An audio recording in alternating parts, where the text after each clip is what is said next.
Olalekan Aboderin is a fellow of the institution.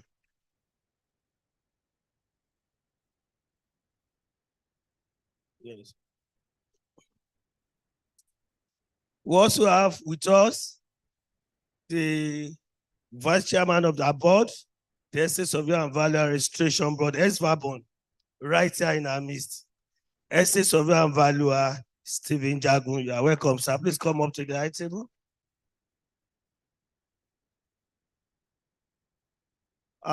Recognition is a continuous process while we await other important members of the institution. All of us are very important and all of us are highly recognized here. We want to recognize, if we have any of our fellows in the midst there, please stand up for recognition. Any fellow in the house, thank you very much. I can see the vice chairman of Abuja.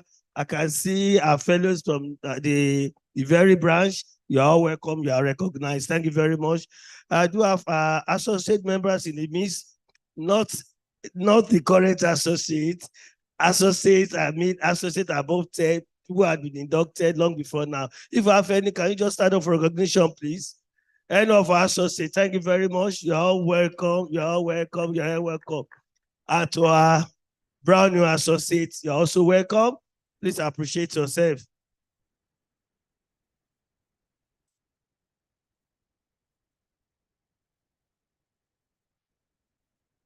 Oh, thank you very much. I think we have to start the program in earnest. May I call on one of us? Estate Surveyor and Valuer, Shehu Janet, is she in the house? Let her lead us in the opening prayer, please.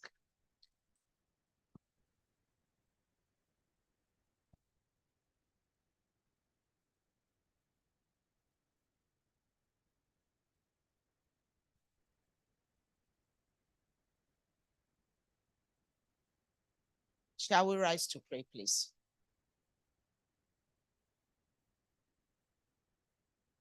Eternal Rock of Ages, Father of our Lord and Savior Jesus Christ, we honor you this morning. We bless you, we adore you. We thank you for your mercy. We thank you for your grace. We thank you for the gift of life. We thank you for journey mercies. We thank you for hastening the steps of those who are on the way. We ask, Almighty Father, that you take absolute control of today's gathering and all that we'll learn, let it be to your glory. At the end of the day, when we'll be departing from this place, we decide, Lord, to depart with you and to abide with you. These are many more we have asked in Jesus' name. Amen. Thank you very much. I think the next item on the agenda is the national anthem. I need someone with a very sonorous voice to lead us through the national anthem. Can I have a volunteer among the ladies? We all have it on our book, so don't let me be scared. It won't be any repeats.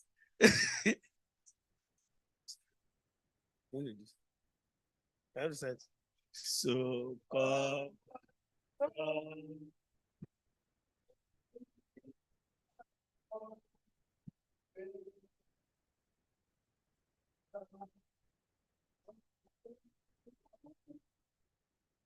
With love and strength and faith, that the cause of our heroes past shall never be in vain.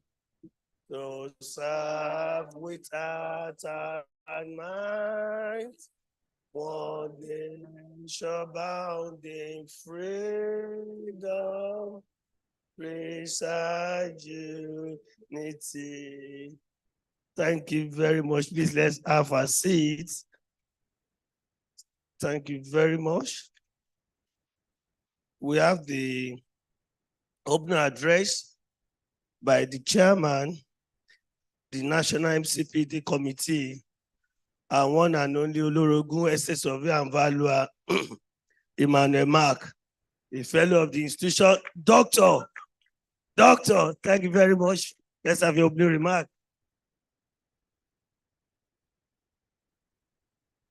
The president of our great institution, ESV, John Bull Amebo, the chairman of our board of trustees, our own Prof.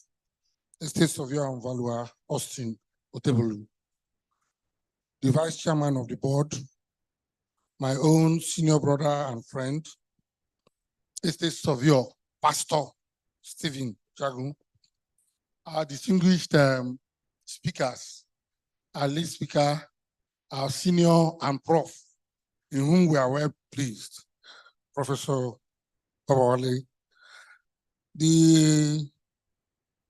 our stump team speaker, and is a member that the president refers to our own property. The president says that Estate Surveyor and Valuer Aboderin is the property of the institution. So I want to now refer to him as our own property. Aboderin, yes, Aboderin. You're all welcome. Dear colleagues and friends, on Tuesday, first day of November 2002, I addressed a similar gathering on subject of management and maintenance of public assets for sustainable development in Nigeria, Executive Order 11 in focus, where we ventilated our opinion on Executive Order 11 on national buildings maintenance, which was signed into law by President Muhammadu Buhari, and the directives to all ministries, departments, and agencies, MDAs, to set up maintenance departments in line with the provisions of the executive order. Also, on Monday, 30th day of January this year, I also addressed a similar gathering on the subject, analysis of significant data inputs in discounted cash flow technique, a guide for practical application, a case study of office property valuation, where we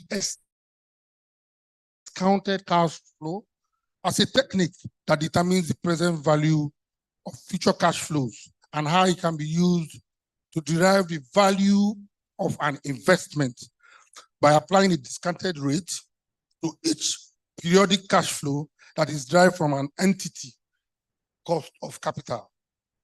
Today, dear colleagues, I will also be sharing my thoughts on the subject, optimizing investment strategies, unveiling the powers of yield, determination for investment valuation methods in Nigeria. It is true that yield is an important metric in finance because it measures the return on an investment over a period. It tells how much income an investor or company earns every year relative to the initial cost or market value of its investment. Yield also is the interest or dividend earned on debt and equity respectively, and is conventionally expressed annually as a percentage based on current market value or face value of securities.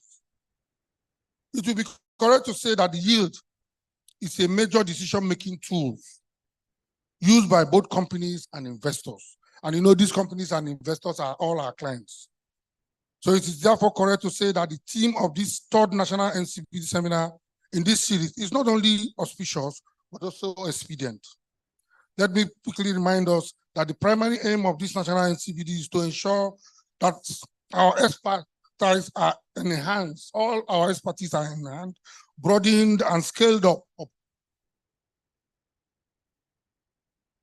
beyond what formal education will permit us. And this National NCPD committee led by me have decided to take learning process and extra steps. So we decided in the National NCPD committee that we all went to school and we studied the state management, but we need to have other tools. We have to come down to MCPD where we relax and then look at practical ways of solving our problems as we work as surveyors and valuers. So we hereby welcome you all to the third National NCPD seminar in the life and record of this administration, ably led by our enterprising and insightful president, ESV Jumbu Lamaevo, to discuss this area of interest to us and professionals in the built environment. It also my belief that our guest speakers, ESV Professor Gabriel Aboderin, Babawale, and our own and our property, ESV Olaleko Aboderin, will, among other things, educate us on the powers of yield determination for investment valuation. I want to very importantly congratulate the members of the MCPD committee. Members of the MCPD committee, if all of you are here, just stand up. Mr. President, I want to congratulate them. They've really made our work so easy. Please, members, get up so that they can be recognized. They've really made our work so easy. Mr. President, today we have a record number. Over 1,300 persons have registered for this MCPD, and they are still registering. So I want to thank you for appointing them because they made my work very easy. And your support and commitment and sacrifice in making sure that this program is a success. We also thank the members of our institution. Thank you all for registering for this event and attending to reach your body of knowledge on the field. And I wish all participants a wonderful deliberation. Thank you and God bless you. Thank you very much, our hardworking MCPD chairman, the Olorogun of our time. We quite appreciate you. We appreciate the good work you have been doing. Going straight to the main reason why we're here today, we quickly want to start with the lead papers presentation. I'm sorry for that. I hope I will not be fine. Before we proceed to having the lead speaker, I want to recognize my own boss, our president, your president, the chairman of council, and the chairman of the board, and the chairman of the AGM and EGM.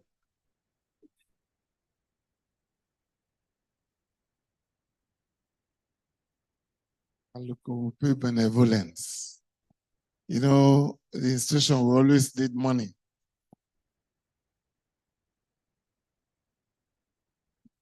I know some of us are online, and I'm sure my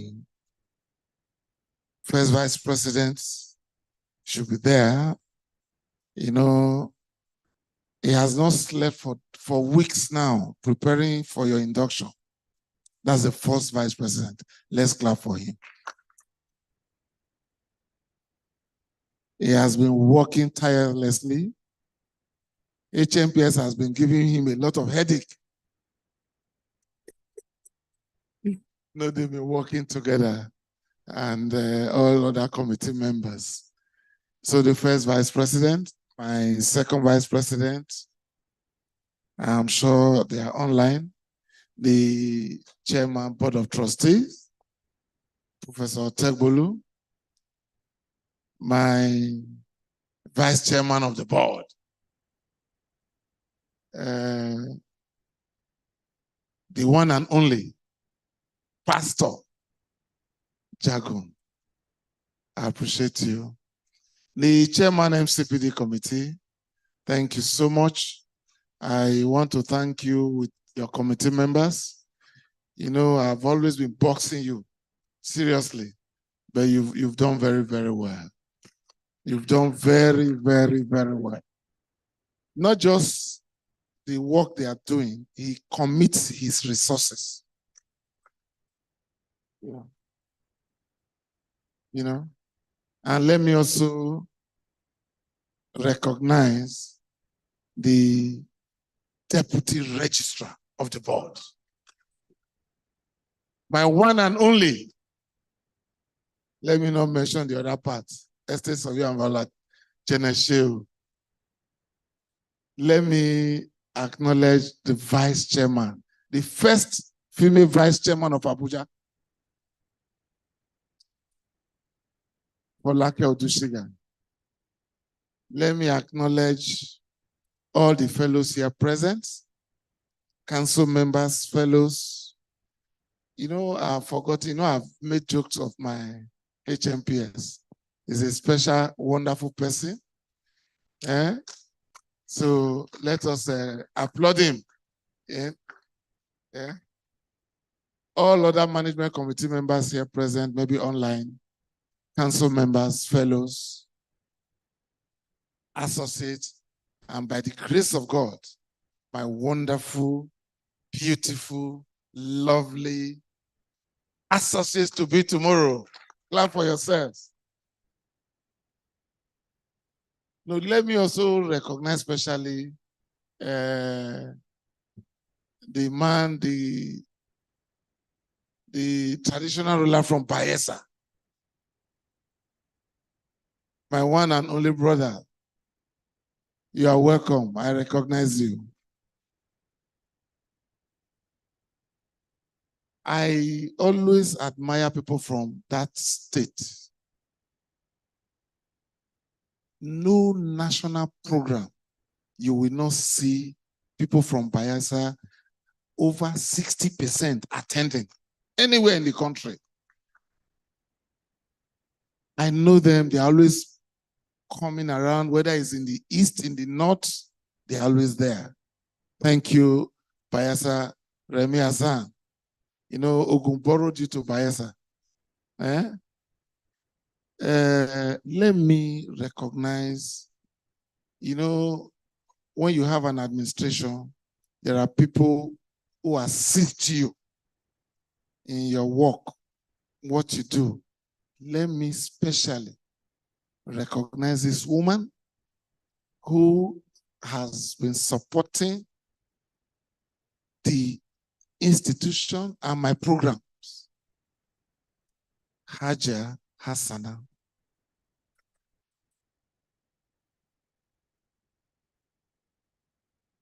So, noble colleagues, ladies and gentlemen, the chairman in section, council members in attendance, fellows of the institution here present, elders of our profession here present, our able facilitators. Let me especially, you know, when the chairman was saying property, our bordering is an asset to the institution, a big, big asset. When I attended Professor Babawale's inaugural lecture, in fact, Prof, maybe, I don't know whether you will help us deliver that lecture to us, because those who could not attend, you missed. Prof is a guru in valuation.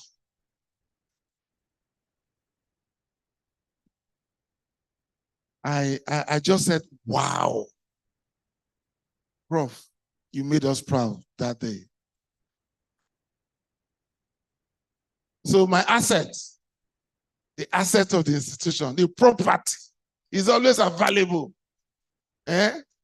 I'm sure you know that he's the man behind the Risk Academy. Make sure if you have friends who are probationers, to register, to go lecture with Risk Academy. When you attend Risk Academy, you won't fail our exams. I'm not joking. They are very, very good. Thank you, Prof. And thank you, Aboderin. I welcome you to the National MCPD taking place at this venue today, Wednesday, 15th November, 2023. It is noteworthy to affirm how greatly our unmatched experience and input as a distinguished professional body competently assuming its role in the big stage as notable leaders in the built environment have radiated outwardly towards creating value in our national economic trajectory over the years. The remarkable strides we have taken as key players in the land industry cannot be overlooked, considering the depth of socio-economic development we bring to the table from unconventional management strategies exhibited and traceable to the root of our unwavering competence as professionals. We are gathered here this morning to brainstorm at this very important seminar with two topics: optimizing investment strategies, unveiling the power of yield, determination for investment valuation methods in Nigeria. And again, and unbundling the power of yield in investment valuation in decision-making conceptual approach. Noble colleagues, yield is the most critical aspect of investment valuation. It is the index that shows the relationship between capital value and net income. The center of assumption that waters down valuation opinion. And valuation opinion becomes too high or too low. Unlike shares and bonds, which are easy for investors to assess their performance at high accuracy level, real estate market situation is not as simple as that. In the real estate market, investors sometimes are not too sure about the value of certain properties if they were about to sell or rent them. Estimating the most probable value of a property in the market requires valuation. And since valuation is not an exact science that gives 100% accuracy of what the property is worth, there is need for the valuer to come up with a valuation figure that will reasonably reflect what will eventually happen if the property is sold. Distinguished noble colleagues, I do believe strongly that the submission of the seminar will bring to limelight the myriads of challenges with the theme and provide pragmatic approaches towards solving and the identified problems. At the end of our outing today, skills and competencies to further enhance this and strengthen our practices will be obtained. I have no doubt that the two speakers we have today will do justice to this theme. You are privileged to hear from them. Don't just, I plead with you to concentrate. When they finish, you will understand why you are highly privileged to hear from these two beautiful, erudite speakers we have in the institution. Let's clap for them. Once again, I want to express my deep gratitude to the chairman of the National MCPD, Olorogo Marco Polo, and all the members of the committee.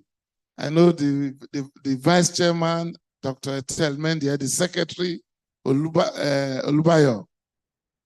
Thank you so much. Patience is always, I saw Patience with her car, bringing all things as if it's Ogbas here, Chance. Okay, maybe she's still outside doing her work. Who worked tirelessly towards the organization and execution of this seminar. Before I conclude, let me just use it as a form of information that please, I'm sure you have seen on our platforms the events we have on the 29th.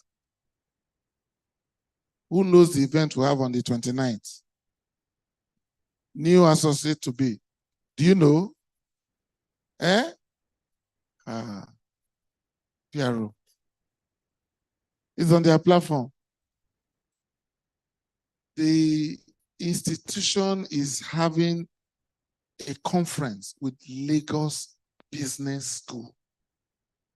Don't take that. I know it's huge, 100,000 to register. But let me tell you something. Lagos Business School is the #1 business school in Africa, the whole of Africa. Lagos Business School is, I think, the 4th or the 5th business school in the whole world. So you see, we are leveraging on their brand to also project our institution. And if you are not there, it's not good. And at the end, there are little benefits for you to have a certificate from Lagos Business School for attending that seminar. That conference is huge. You can attend virtually. You can attend physically. You don't need to come from wherever you are. So capacity building is one of the 4 cardinal points of this current administration. And I am very sure you will not regret attending that conference. So I want to plead with you. November 29th is the date. Take note of it. Make sure you attend. Before I leave here, I have one of my sisters here. Today is her birthday. My sister, Esther Sovianvara Ome. Happy birthday to you. Happy birthday to you. Happy birthday. Happy birthday. Happy birthday to you. Clap for her. She's retired, but she's not tired. So, noble colleagues, I wish you well, and I hope all of us will listen and will come up with something good today. And after today's program, I know there's another major program tomorrow, and I wish you all journey mercies. Thank you for listening, and God bless you all. Thank you very much, our president. We appreciate that. Thank you very much once again, our president, for that keynote address. The next item here is introduction of the lead speaker. And to read his citation, I have to call on a colleague, Essay Survey and Value Kehinde Olubayo, to read his citation of Professor Gabriel Babawale. Thank you very much.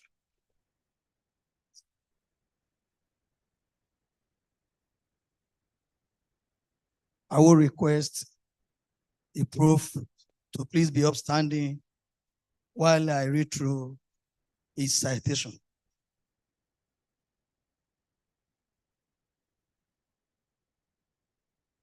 This is citation of Professor Babawale Gabriel Kayode. Professor Gabriel Kayode Babawale holds a bachelor degree in estate management, first class honors from University of Ife, Ile-Ife, now Obafemi Awolowo University. MSc in urban land appraiser from University of Readings, UK, and PhD estate management from University of Lagos. Former subdean, Faculty of Environmental Science, and twice head Department of Estate Management, both of University of Lagos. Professor Babawale has taught for more than 25 years at both the undergraduate and postgraduate levels, and has been external examiner also at both levels to a number of Nigerian universities and polytechnics, including the reputable Business School, Netherlands. He has served on various boards and committees of the university, including the University Senate and Property Board. His research focus covers property investment performance, risk analysis, valuation accuracy, and property taxation. He has authored more than 70 articles in reputable national and international journals, besides several others read at conferences, seminars, and workshops covering wide variety of topics in real estate investment analysis and valuation. His academic publications include 5 outstanding textbooks on various aspects of real estate investment analysis and valuation. 1, real estate valuation, principles and methods. 2, mortgage financing in Nigeria, principles, practice, and valuation. 3, property taxation in Nigeria, theories, principles, and valuation method. 4, 1,000 question and answers on real estate valuation and investment appraisal, and the latest that is just about to hit the market. 5, real estate investment analysis and feasibility study. Professor Babawale Gabriel Kayode is certified by the Estate Surveyor and Valuer Registration Board of Nigeria, ESFABO, and an associate of the Nigerian Institution of Estate Surveyors and Valuers, NIESV. He has at various times served as member, vice chairman, and chairman of various committees of the Nigerian Institution of Estate Surveyors and Valuers, including the Education, Research, and Development Committees, and editorial board of the Estate Surveyors and Valuer, the official journal of the institution. His decades of professional practice, both in public service and private practice, covers a wide range of real estate consultancy engagements, particularly valuation of different categories of assets for various purposes. Professor Babawale was appointed advisor on valuation to GEM 53, an international consultant to the Presidential Technical Committee on Land Reform. He has also consulted for Unilag Ventures, ExxonMobil, as well as the Pipeline and Products Marketing Company Limited, arm of the Nigerian National Petroleum Corporation, NNPC, among others. Distinguished noble colleagues, I'd like to invite to the podium for his paper presentation, Professor Gabriel Babawale Kayode. You're welcome, sir.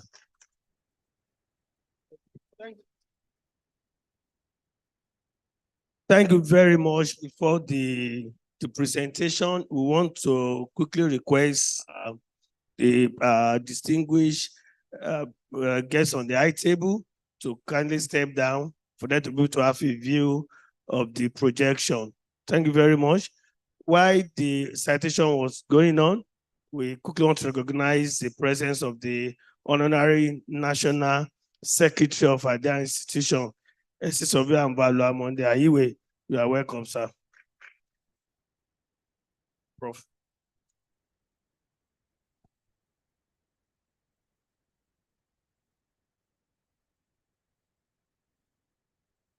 Good morning, professional colleagues.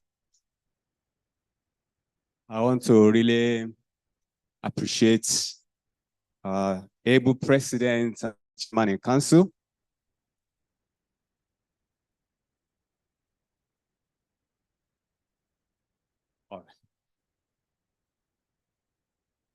The chairman, board of trustee, all members of the council here present with us online, the chairman of the committee in charge of our MCDP, Dr. Mark, state chairmen that are here present, all distinguished fellows of the institution, all professional colleagues, ladies and gentlemen.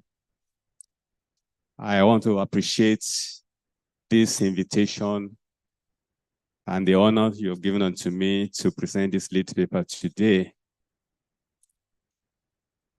I say thank you so much.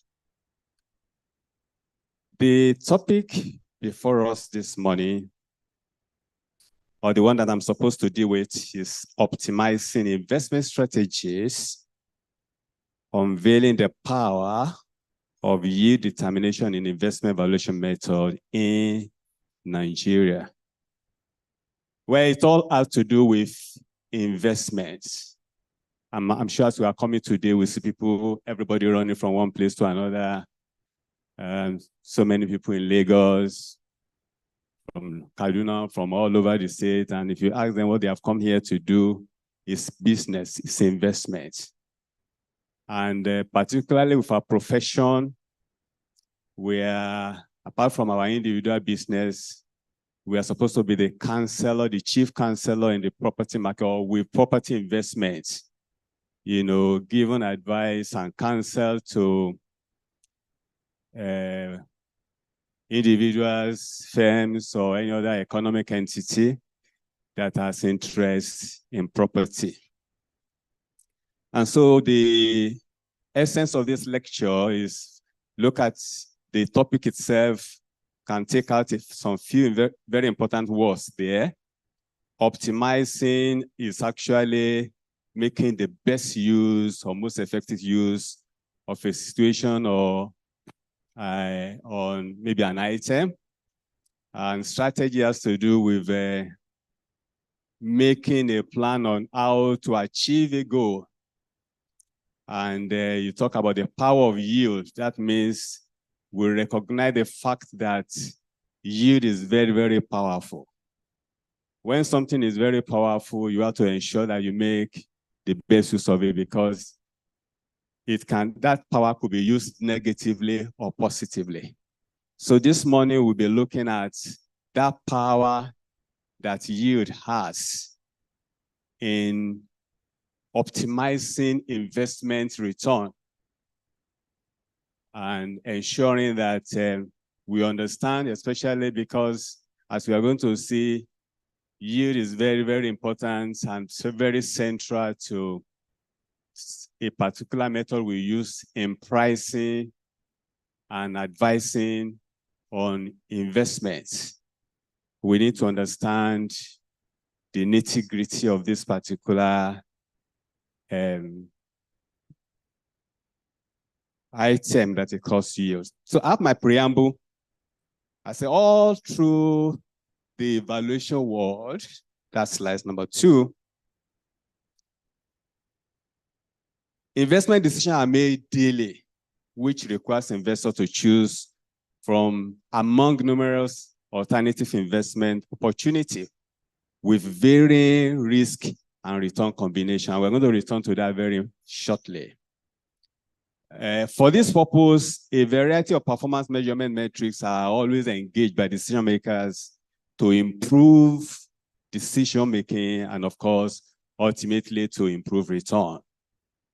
Lenders, investment managers, fund manager, professional counselors like us, you know, use or engage both peer, that's between industry, between sectors, and benchmark relative performance measure to assist in making informed decision on investment price, in case you want to buy a new thing, or to monitor an existing investment to ensure that it's performing to expectation, and to be able to, of course, if it's not doing that, to be able to apply the right remedy, and of course, to choose between alternative investments. Performance measures is therefore an important component of the body of knowledge that estate surveyor and valuer and all other professionals that are engaged in providing counsel or opinion should possess. It's very, very important. Real markets, investor, and valuation end user in particular look up onto valuer to provide the much needed property market data. We look onto us to provide analysis of the market. That's our principal job, and counsel, chiefly because of the understanding that we understand more than any other group of people the forces that underlie property market trends and investment performance. And we can also, because of that privileged knowledge, project, the activity and the performance and the trends into the future. And here this morning to discuss one of such very potent and universal performance metric, which is the yield. The topic actually is dealing with how to make the best use of investment opportunity through informed and intelligent choice of yield in valuation. As the chief investment counselor in the property market and valuation being our core specialization and foremost criteria for decision-making.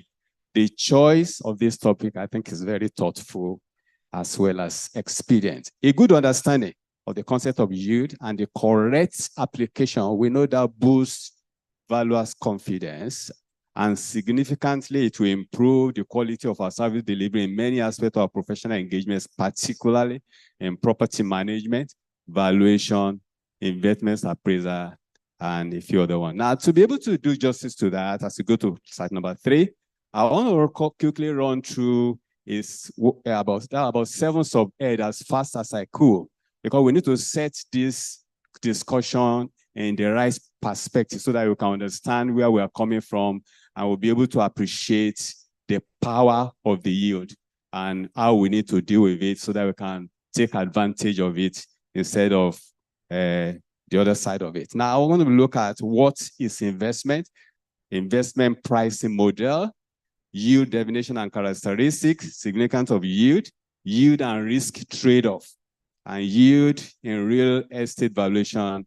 Then we'll be talking about the derivation of yield, the method that are available to us within the time that is permitted. What is investment? And I think we need to get that right, because that is where everything that has to do with the yield, the important everything, that's where it comes from. Investment is a giving up of capital with the expectation of receiving a stream of benefit and or capital sum in the future. So investments, whether in the capital market, money market, or in the property market, is a sacrifice of the present certainty for uncertain future benefit. Anytime you are giving up a pecuniary interest with the hope, not consumption this time, but with the hope of reaping something out of it in the future, you are making an investment. Whether you're investing money, energy, or skill, or whatever, whether it's in the property market or capital market, or in any of the other sector of the larger investment market, that is investment. And from that simple definition of investment, we are confronted with certain fundamental issues that will be of interest to us in this discussion. Number one is that investors require return on their investment. That's very obvious. And that return can come in one or a combination of 3 ways. Number one, there is a periodic return. Periodic return. For property, that's rent. In the money market, that's interest. In the capital market, that's dividend, which we call return on capital. And of course, there is a capital appreciation, which is very, very important.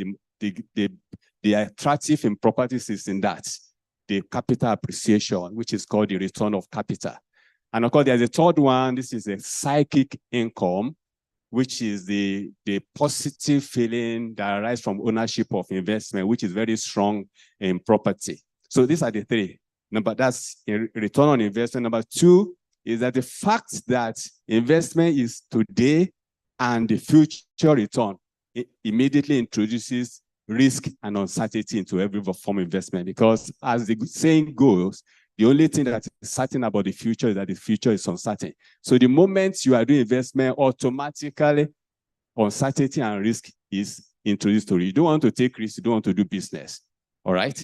Number 3 is the issue of the opportunity cost, because from that definition of investment, an average investor has options that are open to him, not only the property market, but in other sector or the larger investment market. And for that purpose, there is the issue of opportunity cost come into play. The best, what he could have, apart from the money cost, there's also the opportunity cost, which is measured by the return or the benefit he could have received in the next best investment that's available to him. And of course, number 4 is the issue of time value of money, based on the fact that 1 naira receivable today is better than 1 naira receivable at any other time in the future. And we know the reason. We have the inflation, liquidity, risk, and all the rest of them that are attached to it. So those issues come, very, very we are face to face with us anytime we are talking about investment. Now let's quickly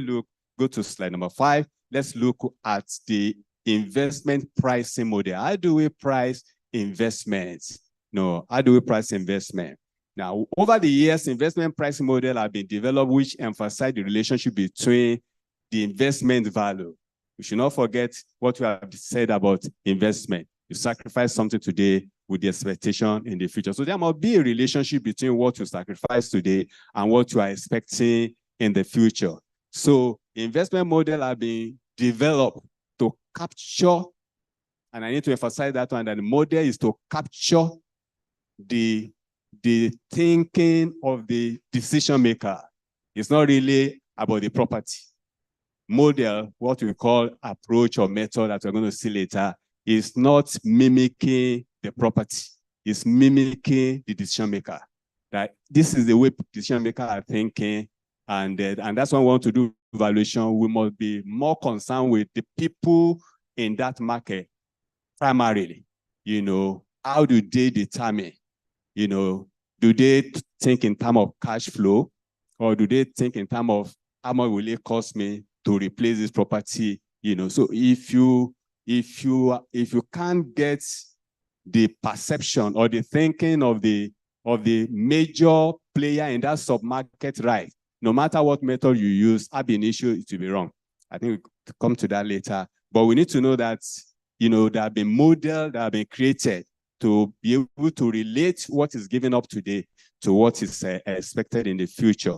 And one notable example is the implicit or risk yield, or its counterpart, which we call the explicit discounted cash flow. And you can give us slide number 6. We can see that mathematical model there, which we are very familiar with, expressed in words. What that linear equation says is that the value of an income generating investment is the sum of its present income flow, each discounted over the period that will elapse before it is received at the investor's target rate or rate of return or yield. It follows from that equation that the value of an income generating investment is determined by 3 entities or elements. The first is the duration over which the investment is receivable, the quantum of each periodic income, and of course, the yield or the target rate or the return. This model is applicable to all income generation investment, whether they be shares or gilts or property. And in real estate valuation, this model is referred to as the investment or income capitalization method. I need to emphasize again that it's a model. And of course, a model is there to help us predict, you know, a pattern of behavior. And I need to emphasize that what you are trying to what it tries to capture is the thinking of the decision maker. So we must be particular about how people in that submarket think and arrive. Let me quickly put an example now. When you're dealing with corporate organization, corporate organizations are used to cash flow and return in many other areas where they engage in the bank and everything. But to an average person, you know, a retiree who just want to build a house and live in, or maybe another thing, another one to collect rent, or the market woman, most times the model that captures them is the replacement cost, not the investment method. And we'll return to that shortly. Now, I must look at that. Now, let's look at yield itself a little bit more closely. Let's look at the characteristics of yield and understand a little bit about this, how this tendency of this particular performance measure. Yield is an annual income or profit from an investment expressed as a percentage or a proportion of the cost or the current market value or the face value. Mathematically, it's expressed there. And that is the definition for all yield. As we're going to see very shortly, we have so many varieties of yield. That's the definition. But why do we have variety of it? We have variety of it because either the numerator or the denominator, you know, whenever the definition or what constitutes the numerator or denominator changes, then we have a different type of yield. That's why we need to be very familiar. Every time we see a yield, we must know what it says, what it represents. For instance, you have initial yield, of course, which is initial rent divided by the capital value multiplied by 1,000. But reversionary yield is reversionary rent, divided by the capital value. You have also a distinction between gross and net yield.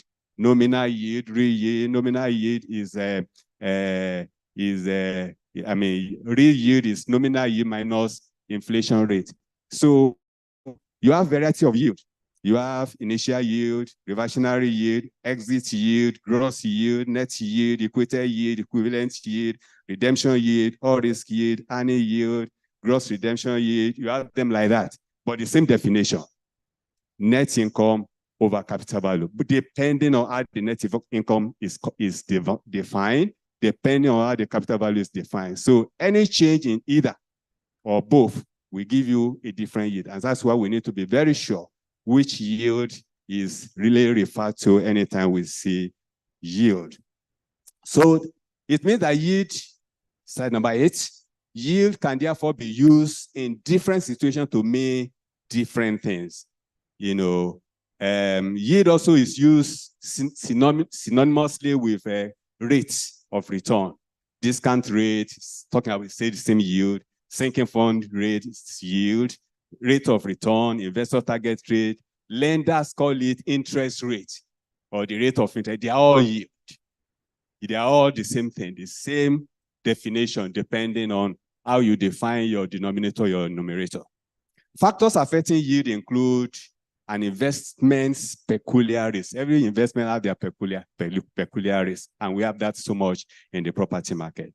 Security and regularity of income, security of capital, income and capital growth potentials, the degree of liquidity, cost of transfer, acceptability as collateral, cost of management and upkeep, edge against inflation, return on alternative form of investment, among others.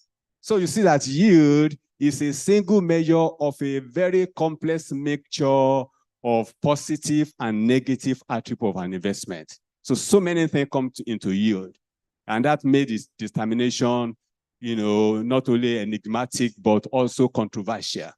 When you see books written on valuation, particularly investment method, nobody discuss, we have identified 3 elements: the length, the term, or the length of the time in which the income is received. That's not a big question. You can always pick that one from your lease agreements, whether it's a free or if there's anything like that, or a lease, or whether it is subject to private or public limitation, or you can easily identify that one.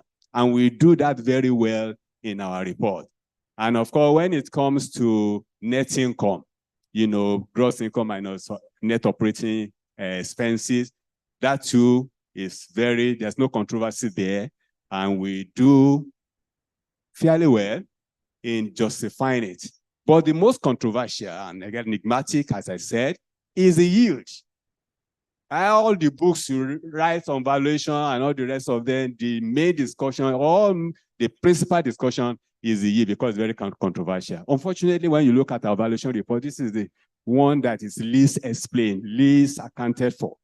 We just use the figure and then we forget about it. But it's the one that controls, because as we're going to see very shortly, a little adjustment in yield can have so much impact on the capital value.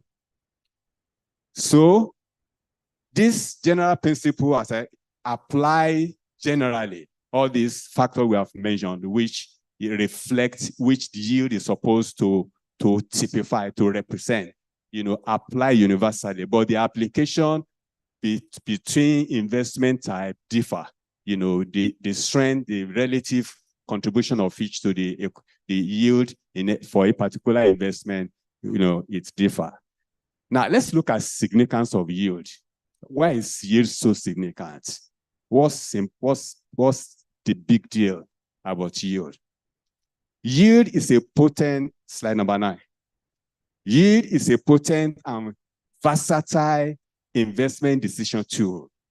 It is widely used by investor, individual, and organization in all markets. It's a very universal metric of measuring investment performance. It's a universal language. It's used in capital market, money markets, it's used everywhere, all over the world. And it's very appealing, easy to calculate, easy to explain. You know, when I say easy, now relatively easy, you know, to calculate and of course to explain and to understand. The yield, I say among the metrics used for evaluating investment performance, yield is paramount and remain the foremost and the most, you know, universal. It is can be easily explained, understood, and has universal application. The yield indicates the earning capacity, and that's what everybody's interested in. What is the earning capacity of this investment? At least that is the primary consideration anybody want to hear. Or the rate at which the investment make return to the investor. So that's the power that we are talking about. The earning capacity is the one that shows the earning capacity at the speed at which investment make return. It is a key decision parameter when selecting among alternatives, when deciding on the price of a new investment, or when, as I said the other time, when you have to monitor the performance, whether, you know, the investment is performing to expectation or not. Yield represents the minimum acceptable return an investor will assess to or consider sufficient to induce him to part with his capital. Otherwise, it's also represent the opportunity cost of capital. That is the rate of return expected from an alternative investment of similar risk, duration, liquidity, and qualities. Inappropriate yield could lead to either underpricing or overpricing. If it's underpriced, of course, investor will miss out on so many, you know, good investment. And if it's overpriced, of course, you'll be paying a price that will not allow you to achieve your investment targets. So that's why the yield must be appropriately chosen, analyzed, and we show that, you know, it's the right. All things being equal, the higher the yield, the more attractive an investment will be. For instance, a 22% yield investment will pay 22 naira per annum for every 100 naira invested, while a 13% investment will return only 13 naira for every 100 naira invested. All of that things remaining equal, we all agree that the former is more attractive than the latter.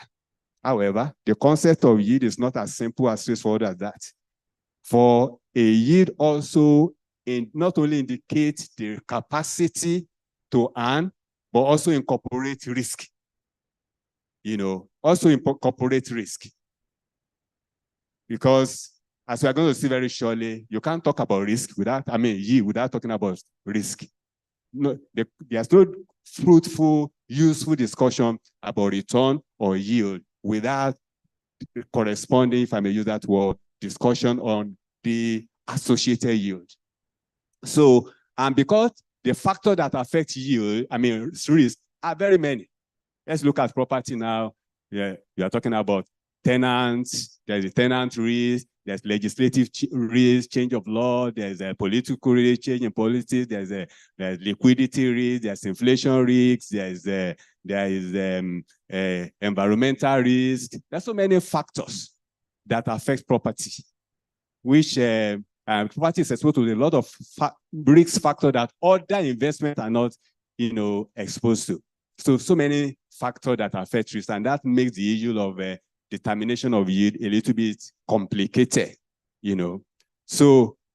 But we must understand that it's a very powerful decision-making tools. As I said, we can see from that slide number 10, you can see that little change in yield. Can we give us that number 10? That little change in yield, it has affected the capital value significantly. Can you get back a little bit to, yeah. Okay, I thought it's there. All right. Now, let's now look at yield and risk. To me, I treat risk and yield as two sides of a coin. And when I teach my students, I normally give them this, create this. I say, okay, assuming somebody come on the platform of Nigerian Institution of Survey and Valuer and offer us an investment opportunity, maybe an insurance company, that if we can, any member can put down 200,000 naira today, that in the next 5 years, they will be giving us, they will be, each that 200,000 naira will give 10 million naira. By any standard, I believe that is a very good investment. That's very attractive. But I don't think any of us will immediately put our hands in the pocket and say, this is my 200,000 naira. We'll begin to say, are you sure? Who are the people? What's their pedigree? We want to find out so many things. And every information you are finding out is all about the risk. It's all about the uncertainty that is attached to it. You want to be very sure that this promise will not fail. You want to ensure that if it does not fail, it does not depart from what is promised. Not that the person will come and say, okay, it's only 1 million naira I can give to you. And that is the relationship between yield and risk, why the two of them have to go together. So individual and other economic entity invest in real estate for one reason or the other. There are so many purposes for investing in real estate, including social prestige, the pride of ownership, political power, and social structure.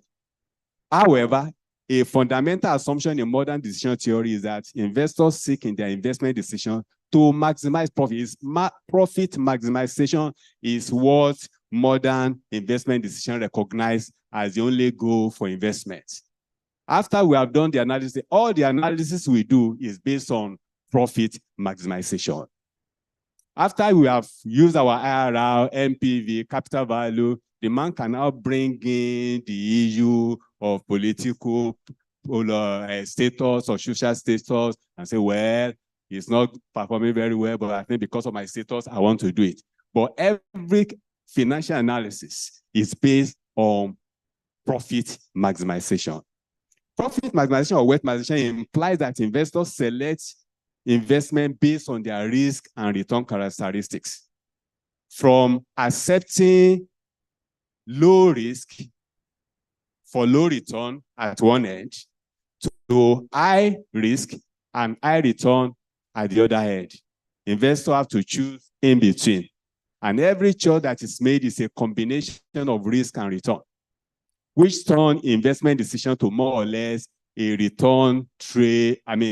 trade-off. So you hear that the investment decision is a risk-return trade-off. And of course, the mattress is that the higher the return, the risk, the higher the return, and vice versa. So that trade-off is what makes the choice of risk, yield, a little bit problematic. So the trade-off is influenced by many factors. There is no rational or logical criterion that we can use to say, okay, this is the way to do it. It depends on individual attitude towards risk, whether it's risk averse or risk neutral or risk seeker. It depends on how much risk he has been exposed to before. It depends on the economy, the type of property. So many things come into it to determine. So you can't lay down a particular rule for that. It depends on the circumstances. Now, but we need to know that this trade-off can change with time because the factors that give back to risk are subject to change, so that decision to buy can change overnight, or to pay particular price can change, or to decide between A and B can change overnight. Then we can conclude this sector by saying that the purpose of property valuation or investment appraisal is primarily to facilitate decision. That's where I'm getting at. And of course, the primary investment consideration has to center on return with the associated risk. So valuation is an advisory document which provides and is supposed to assist investor with with necessary market data so that they can make informed decisions. So because of that, valuation must provide information not only for return, but also for the risk. and I need to emphasize that, and I cannot overemphasize this one. Valuation that give us, or investment appraisal that give us indication of return, MPV, payback period, IRR, or valuation that give us capital value, rental value, and does not give us the associated risk is very faulty. Because I've been able to see, and that's what I've been trying to label to show that risk and return, which we call yield in this case, go hand in hand, and one is meaningless without the other. One is meaningless without the other. So in that area, we need to improve in our reporting. We need to, as we report on return, we must ensure that we also analyze the risk profile that give rise to that return, because there's a risk attached, there's a level of risk attached to every level of return. And that's very, very important. And I conclude here to say, open acknowledgement and transparent treatment of risk, the same way we deal with return. In valuation, we enhance the credibility of the valuation process and the reputation of valuer and valuation profession. Now let's go to yield in real estate valuation. Yield in real estate valuation. Yield is the discount rate, as we have said, that bring the future return to their present day equivalent. So yield rate is the rate that converts future income stream to the present day equivalent.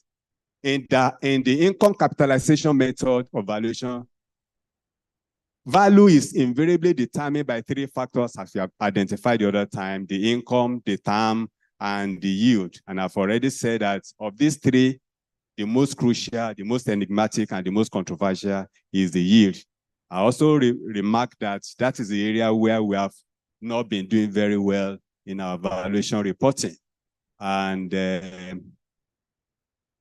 we need to improve on that. Now let's go to yield derivation. We have learned so much about yield, what yield is all about, variety of yield, and particularly the relationship between yield and risk, which is very cogent in decision making. Decision making, I want to say again, is all about risk and return trade-off.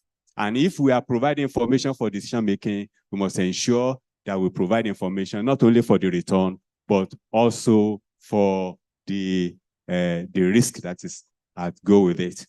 Now let's go to slide number 16, and let us see how yield is determined. How do we determine this big man, this powerful man that is called yield, that influence our valuation and our opinion when it comes to investment decisions? Now, there are two broad approaches to computing yield, two broad approaches. Number one, we have the market analysis method. The market analysis method. And of course, number two is what we call the theoretical or the yield construction. That means we construct it. We put the element together and we bring up a yield out of it. So it's either we go to the market, and if we're able to do that, so we're going to see the market analysis is the objective one, because we are able to take evidences from the market and calculate it. But we're going to see the reason why most time we are unable to use it. It's the most objective, the most transparent, and is the most easily understood. But for one major reason we're going to look at now, we discover that most time it's impossible to use. But first of all, let's quickly look at what is market-derived yield. Now, market-derived yield is simply, as we have said before, the net income divided by the capital value or the cost you want to use, or if you're in the capital market, the face value, So it's given by that simple mathematical relationship where R is used there to refer the capitalization rate, which is, don't forget, I'm using these terms interchangeably. Yield, rate of return, capital value, they're all saying the same thing, depending on where you are using them. So that's a capitalization rate, which is our yield. I is the net income, and V is the capital value. And of course, we can make V the subject, as we're going to see later. We're going to use that one later. We can make V the subject, or there, and V can be our I all over R. So market yield is based on, is based on a market demographic information on rent. So if you want to do that one, you go to the market. Assuming in Abuja now, want to derive the yield for 5-bedroom detached house in Abuja. Don't forget that property market is highly localized. You can't say the yield in Abuja and begin to use it in Victoria Land. Even though the rent and capital value are related, but they are not equally related everywhere. Even when they increase, they don't increase at the same proportion over time. They don't increase at the same proportion over time. So, and the relation between rental value and capital value in one market might be different from another one, and even over time, they don't increase at the same rates. So that you can't say, oh, this was the yield 3 years ago we used, so it is the yield today. No, or it is the yield for this one in Lagos Island, so I'm going to use it in Yaba. So we go to the market for that local market, local property market. We know the property market is highly fragmented,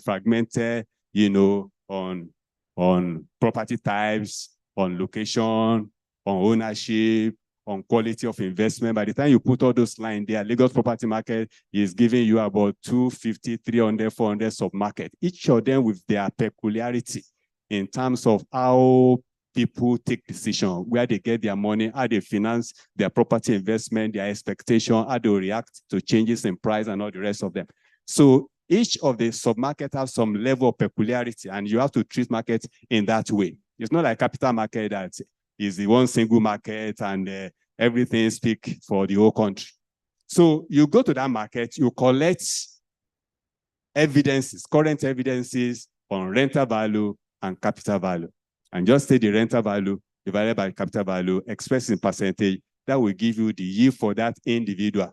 But to be able to get the yield for, as you want to talk about, because you are trying to value a property which you don't know the capital value. So there's no way you could have used the capital value to value. So you want to use it, and you want to use what you call a comparable, and you create a comparable, and you do that. But to be able to decide which to use, normally we expect you to take more than one sample. We know the relationship between sample and population. Want your sample to be representative of your population. So you need a minimum, maybe about 5 samples to put together, and you find the average, just as we did in that slide number 17 there. We have four comparables there, another different 5-bedroom detached within the same local packets, and which have been sold recently, and we know their rental value, and we put them together, and we do the calculation. The first one there is 5.3%, the next one is 5.2%, the third one is 5.6%, the other one is 5.4%, and we add it together, and we find the average. And we take that one as representative for 5-bedroom detached in that sub-market. So that's how we use the market derived. But I need to drop this one here because I am an advocate of the fact that one single statistics cannot fully describe the characteristics of a population, particularly when we are dealing with risk. And the definition of risk is a chance that I will not obtain what I have projected. That's probability. The second definition of risk is that what I am going to achieve is going to vary from what I expect. And I need to know, and that level of variability, that level of dispersion between what I expect and what I achieve is a very potent measure of risk. And when we use only one statistics, then we have not even gone, there's no way we can even talk about risk. There's no measure of risk at all there. So I have always advocated that you can take 3 populations, for instance, and you find maybe in a class, you want to know the average weight or the average height or whatever, and you find the mean, where I agree with you that mean is the best measure of central tendency. That's true. But it has its own limitation too. It's only one description. And you can find 3 populations having the same mean, but they have different pattern of distribution. One can be concentrated, another one is dispersed, with outliners and all the rest of them. And when you are interested in that dispersion, which is a measure of risk, then you cannot stop at only one. And with that information you are collected, you can also talk about the range. You can also talk about the mode. Particularly, you can talk about the standard deviation, which is a measure of how the other members of that data set are distributed around the mean. And those are the language of risk. Risk is measured by the variability of the distribution. I is the distribution, so that you can know to what extent what can happen, to what extent it can differ from what you are expecting. So, and I think we need to include that one, and we have it. We study statistics, we have this data. It's not difficult for us if you can calculate the mean, to calculate the mode, to calculate the range, to calculate the standard deviation. And of course, we can calculate the cumulative relative frequency and decide on probability of achieving each of those values between the lowest value and the maximum value. And by the time we get those ones together, it's very rich information for our clients. And it put more credibility on the evaluation process and the integrity of the evaluation profession. When we're able to do that one, it is done in other markets. It's done in the capital market, it's done in the money market. So why not in the property market? I think I'm going to leave that one as a challenge to us. So the range, we have discarded, we have found the range there. The range gave us 5.4%. But we can still take a step forward. Apart from what I've said, there's a way we can refine this particular 4.5% by trying to include the quality of individual comparable. Because the comparable we took, we just took this one, what's the price, what's the rent, what's the price, what's the rent. But we can now include their individual quality in terms of accessibility, age, and all those other quality, repairs and arrangement of accommodation and all the rest of them by doing what I put there. That's slide number 18. Can we have slide number 18 there? Let's see the way we can improve that result and make it a little bit more reliable. Now, if you look at that table there, it's the same ABC, but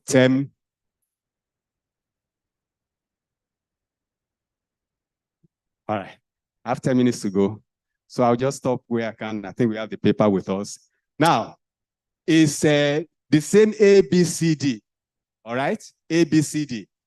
Now we find the net is still there. We calculate the capitalization rate. Now within that market, we look for a comparable that best meets the quality, what we can call an ideal 5-bedroom detached house in that market.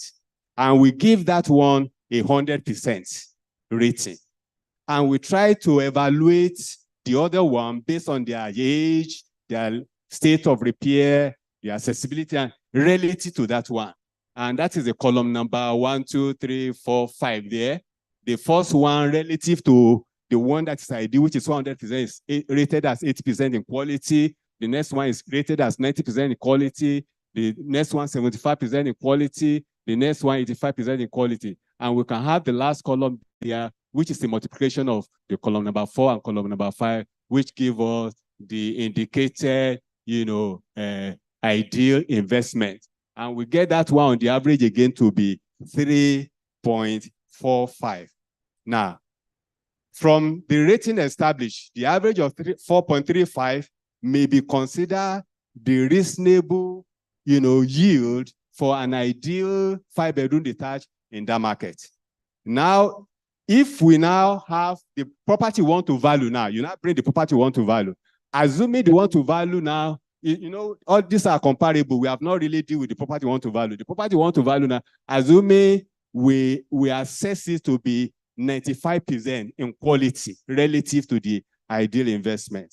It suggests that 95%, represents, that 4.35 in the rating, relative rating for that property. And it means that it's inferior to the ideal one by that gap of 5%. So by the time you calculate that rate, it will give you 4.58. Can't go into that detail of that, but we can see that it gives you 4.58.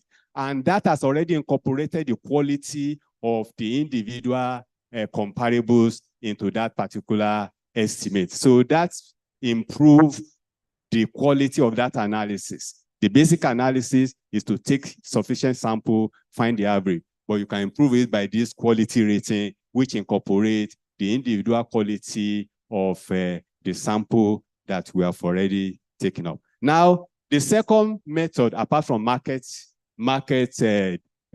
derived yield, is what we call the build-up or the summation method. As the name implies, the yield is disintegrated into the component parts, and you try to build them up, theoretically, or look at each of the component parts and assign,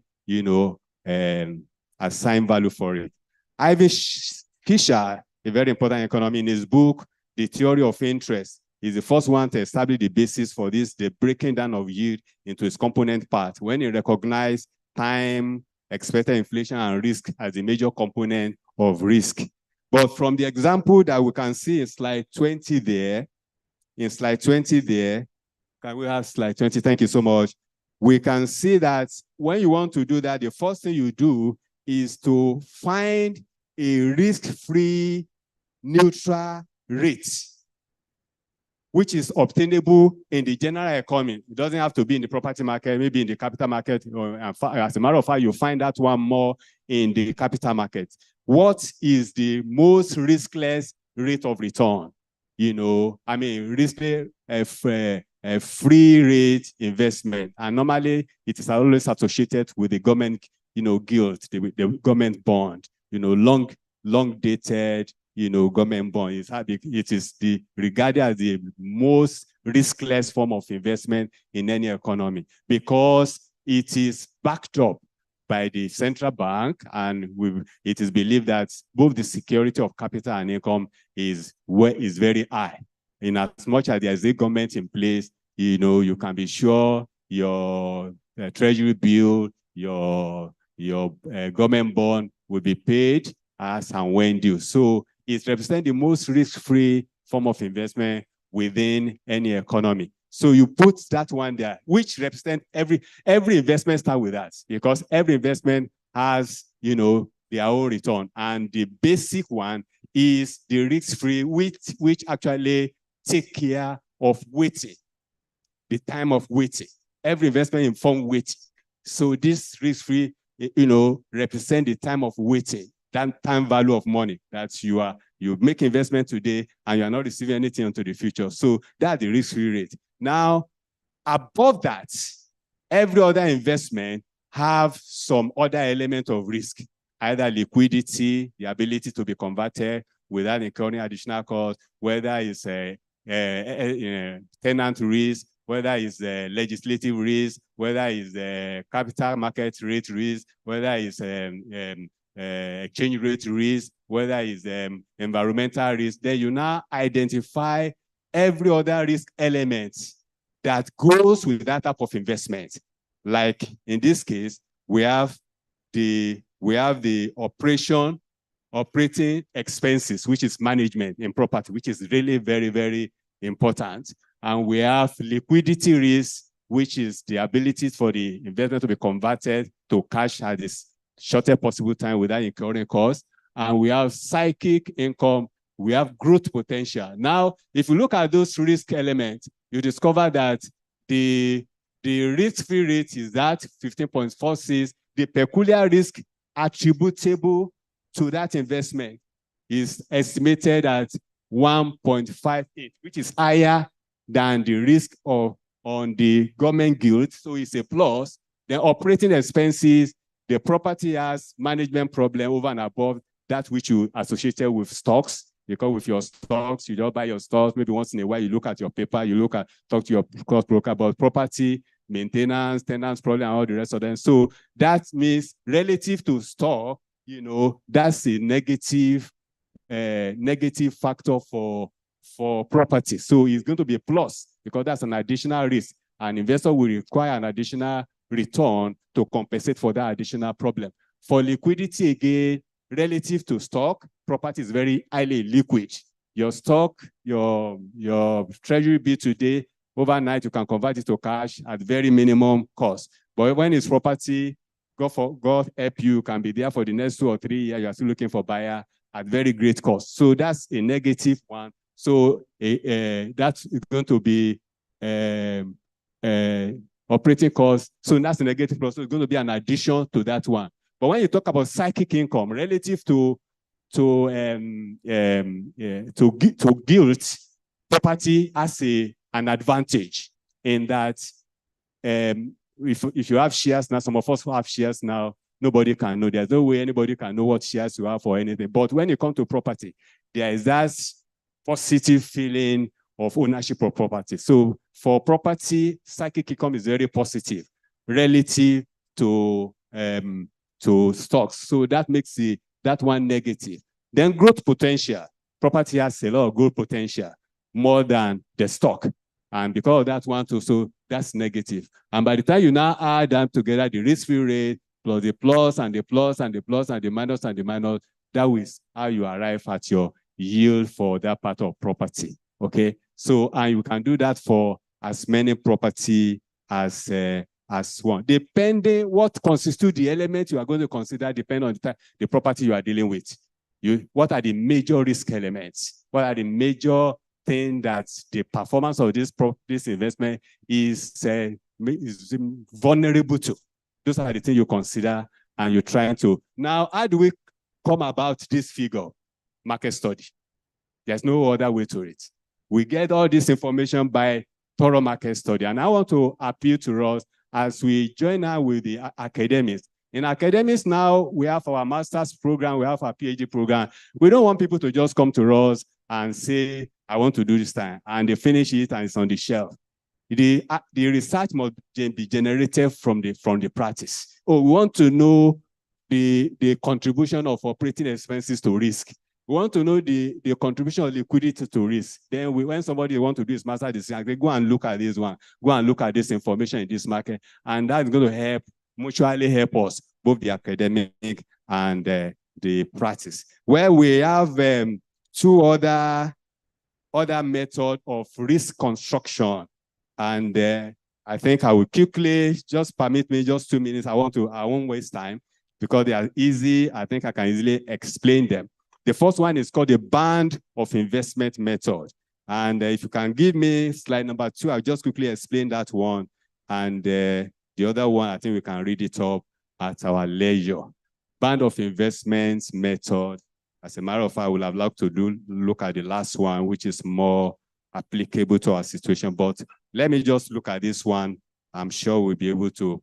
Now, we want to use the band of investment method.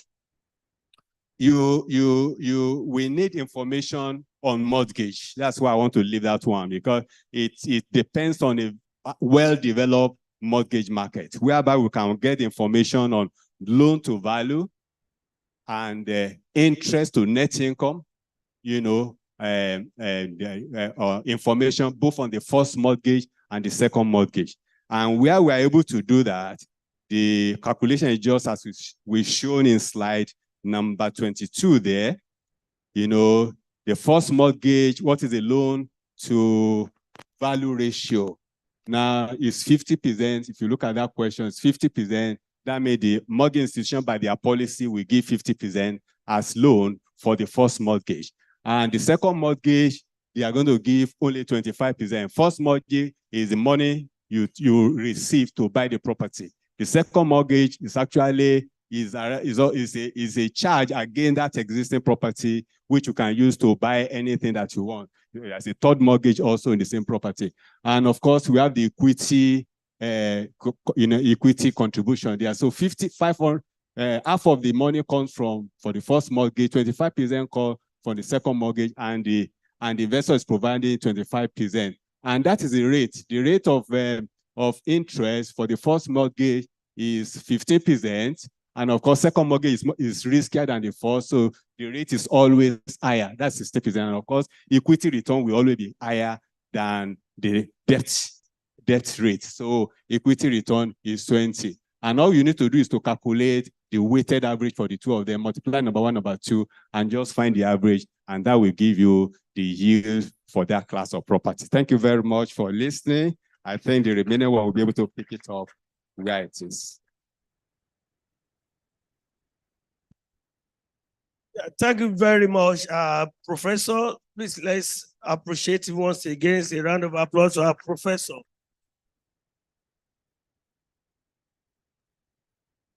For some of us who had the opportunity of listening to Prof or have access to any of his materials, we are not surprised by the level of his delivery.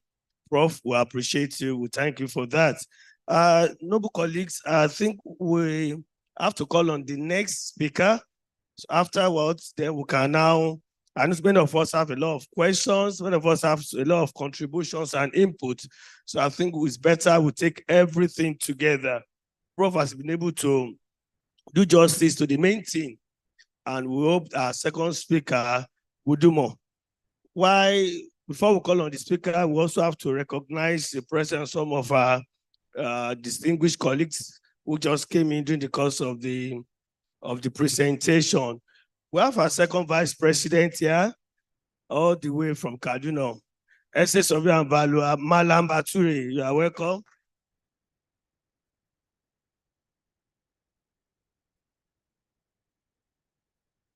Thank you very much. We also have some members of the council. I can say SS Surveyor and Valuer, Fatima Olokure. You are welcome.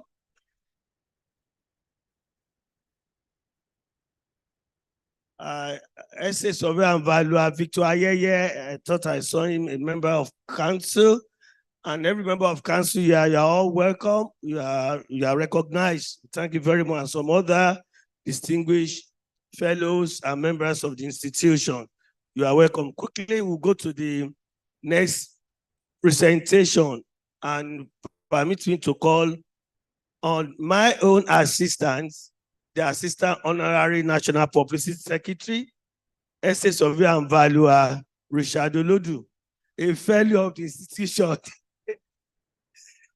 to read the citation of our next presenter, Essay Surveyor and Valuer Leko Aboderi, also a fellow of the institution. Thank you very much.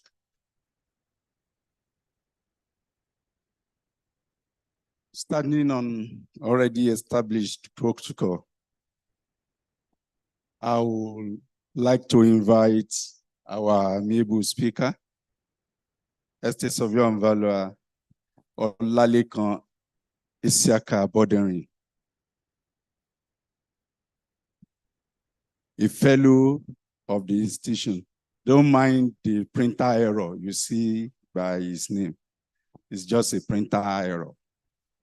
He holds a bachelor degree in estate management from Obafemi Awolowo University, Ile-Ife, 1997. A master's degree in facility management from the University of Lagos, and another master's degree in estate management from the same institution. He is a seasoned estate surveyor and valuer, a fellow of the Nigerian Institution of Estate Surveyors and Valuers, and a registered member of Estate Surveyors and Valuer Registration Board of Nigeria. Olalekan is equally a fellow of Nigerian Institute of Chartered Arbitrators, a senior member of Chartered Institute of Loan and Risk Management of Nigeria, and a certified project manager professional member of the Global Project Management Institute of the United States of America. He is a lead advisor of Olalekan Aboderi Consulting, a firm of estate surveyors and valuers, and a director of study, Real Academy, a center for real estate professional development. I believe we have so many of them that are graduated here this afternoon. Can you put your hands together for our distinguished director of study, Olalekan Isiaka Aboderi, He is currently the chairman and business division of project finance and management of the Nigerian Institution of Asset Surveyors and Valuers. His interest in lecturing and research keeps him abreast of developments in the profession. He has been privileged to attend short courses abroad in areas relevant to estate surveying and valuation profession. Distinguished noble colleague, I present to you Olalekan Isiaka Apoderin.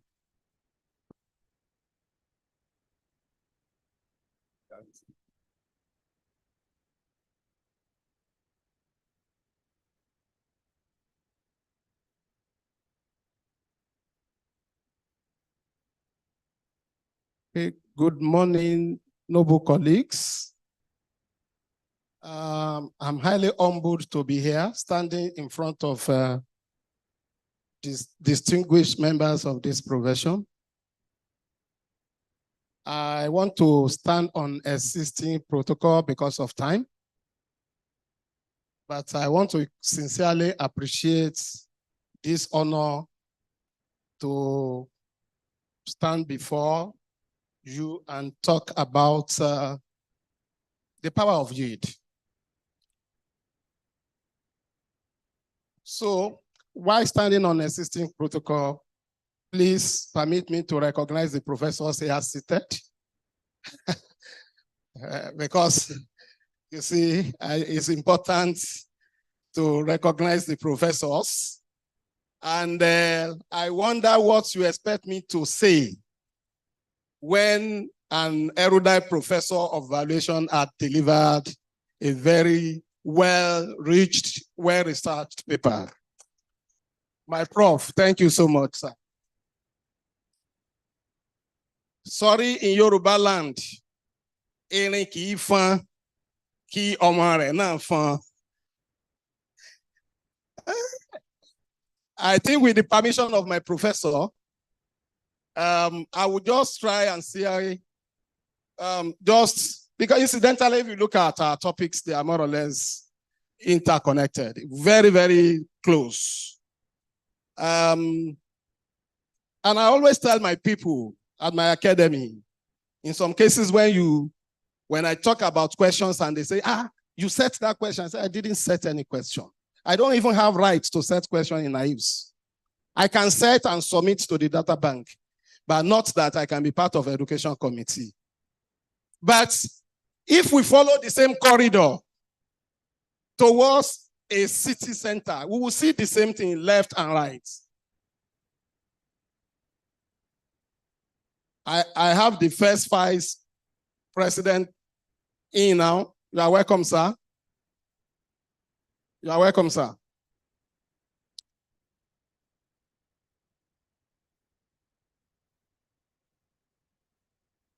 Thank you so much. Welcome, sir. So, Prof had actually, dig into the details of yield, but I think my paper will have one or two things to contribute to this discourse. So without wasting time, let's quickly, please, the next slide. Let's quickly look at what we intend to achieve. What we want to achieve is to understand the structural element of yields and how yield could impact on our valuation. What makes it powerful and of what impacts will it have on the assessment of value. These have been emphasized by Prof. Briefly, I want to say, please, next slide.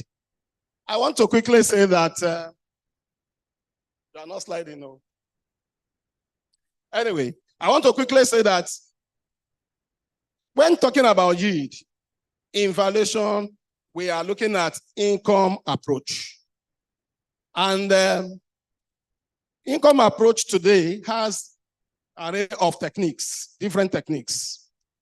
But irrespective of the techniques, what all of them seek to do is to look at the stream of benefits that that property right will attract, and therefore place value on the property rights. So valuation is all about rights to enjoy. Permit me to drop this. Just a couple of months ago, a colleague was to do valuation, and it happened that in the scenario, a premium had been paid maybe some years back, and the concern is how will such premium be treated? Let me take this privilege to emphasize that it's all about the right to enjoy. So it's the stream of income, stream of benefits that we expect to enjoy in the investment that will determine what will be the value of the property. Now, because the importance of yield is such that, because if you look at stream of income for this year and subsequent other year, you realize that we can even have the same value, let's say 100,000 every year. But what we have come to realize from what Prof said, that we have to take home, is that all of them, they are not like terms. In my own slide, I said they are not like terms. They are not to be added. And that is where the problem with our valuation, that's why it lies. That's why yield becomes very, very powerful. Because of time value of money. That time value of money actually necessitates what we call discounting. Without time disparity, without the effect of time value of money, there is no need for discounting. You can sum it up. But because of time value of money, they can have the same nominal value, but the real value will not be the same. Because they will not have the same real value, therefore they are not like terms. For you to make them like terms, you convert them to the same time horizon. In the case of valuation, the same present value as at the time of your valuation. We bring all our inflows and everything, all the cash flow to the same time horizon. Converting our income or cash flow to the same time horizon requires discounting. And you cannot discount without the yield. So I say that yield is a denominator of time value of money. That is the denominator. Is the denominator of time value of money. It is the one that brings future value to present value. In discounting, we have two major elements apart from the cash, the income. You have the time, you have the yield. If there is changes in your time, increase in time, of course, the value will start, will change. But I conclude, in my own understanding, that changes in time is a measure of disparity in time. What affects the size of time value of money? Unfortunately, these people, they are not monitoring my slide. What affects the time value of money, actually, is that time value of money changes, is not static in size. It has different sizes. As you move within the scale of time, it changes. As your yield changes, it changes. Because of that, if there is misappropriation of yield, there will be wrong evaluation. There will be a question mark on the reliability of our valuation, particularly valuation accuracy. In the presentation earlier, Prof had gone to the extent of showing us how to determine market yield extensively. If you determine market yield properly and you apply it to well-projected market-based income, quote me anywhere, the valuation accuracy will be very, very high. Because you will realize that the value you will get, when you compare it to the value the comparable method will give you, will be very, very close. These have been happening in our own practice. I am not a theoretical person. You get your income projection from the markets. You derive your yield from the markets. If you look at deriving your yield from the market, it's a relationship of your income and what? The capital value. Which are what you would have derived from your what? Your comparables. Then you now deploy that yield into capitalizing your net income. You will get more or less the same thing. But the deviation will come in where you make assumptions, where you color your yield, where you just raise up your head and you said, in Ikoyi, 5%. That's a problem.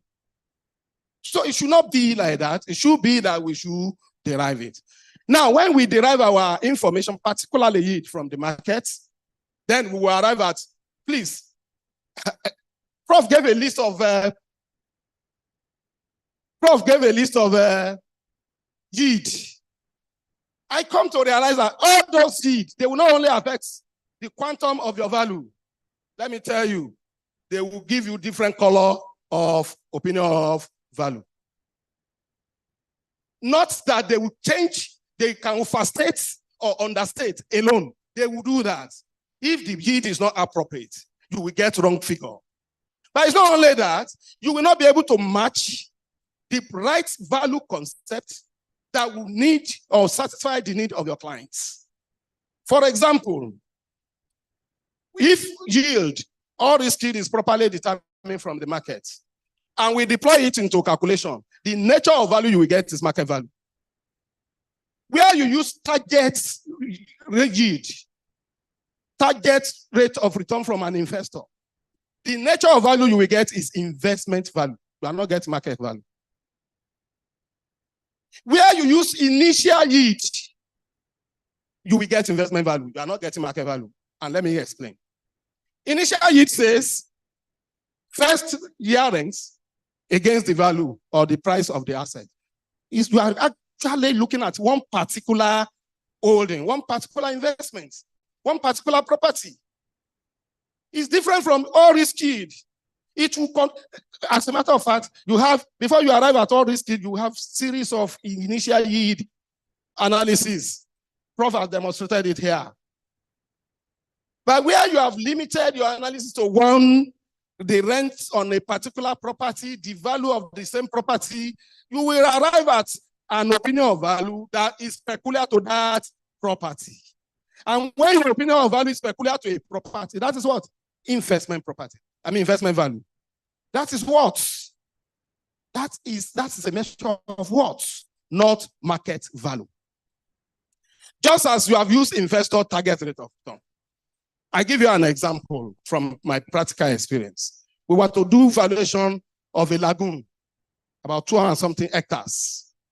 I didn't want to chase Unilag out, but they gave me a job to value the lagoon in front of Unilag for joint venture. For PPP.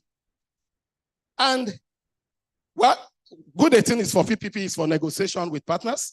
But at the end of the day, we realized that what we could only do within the time frame was to get all information from the investor, for shore wall protection from the investor, rate of filling from the investor, everything from the investor, bathymetric survey from everything.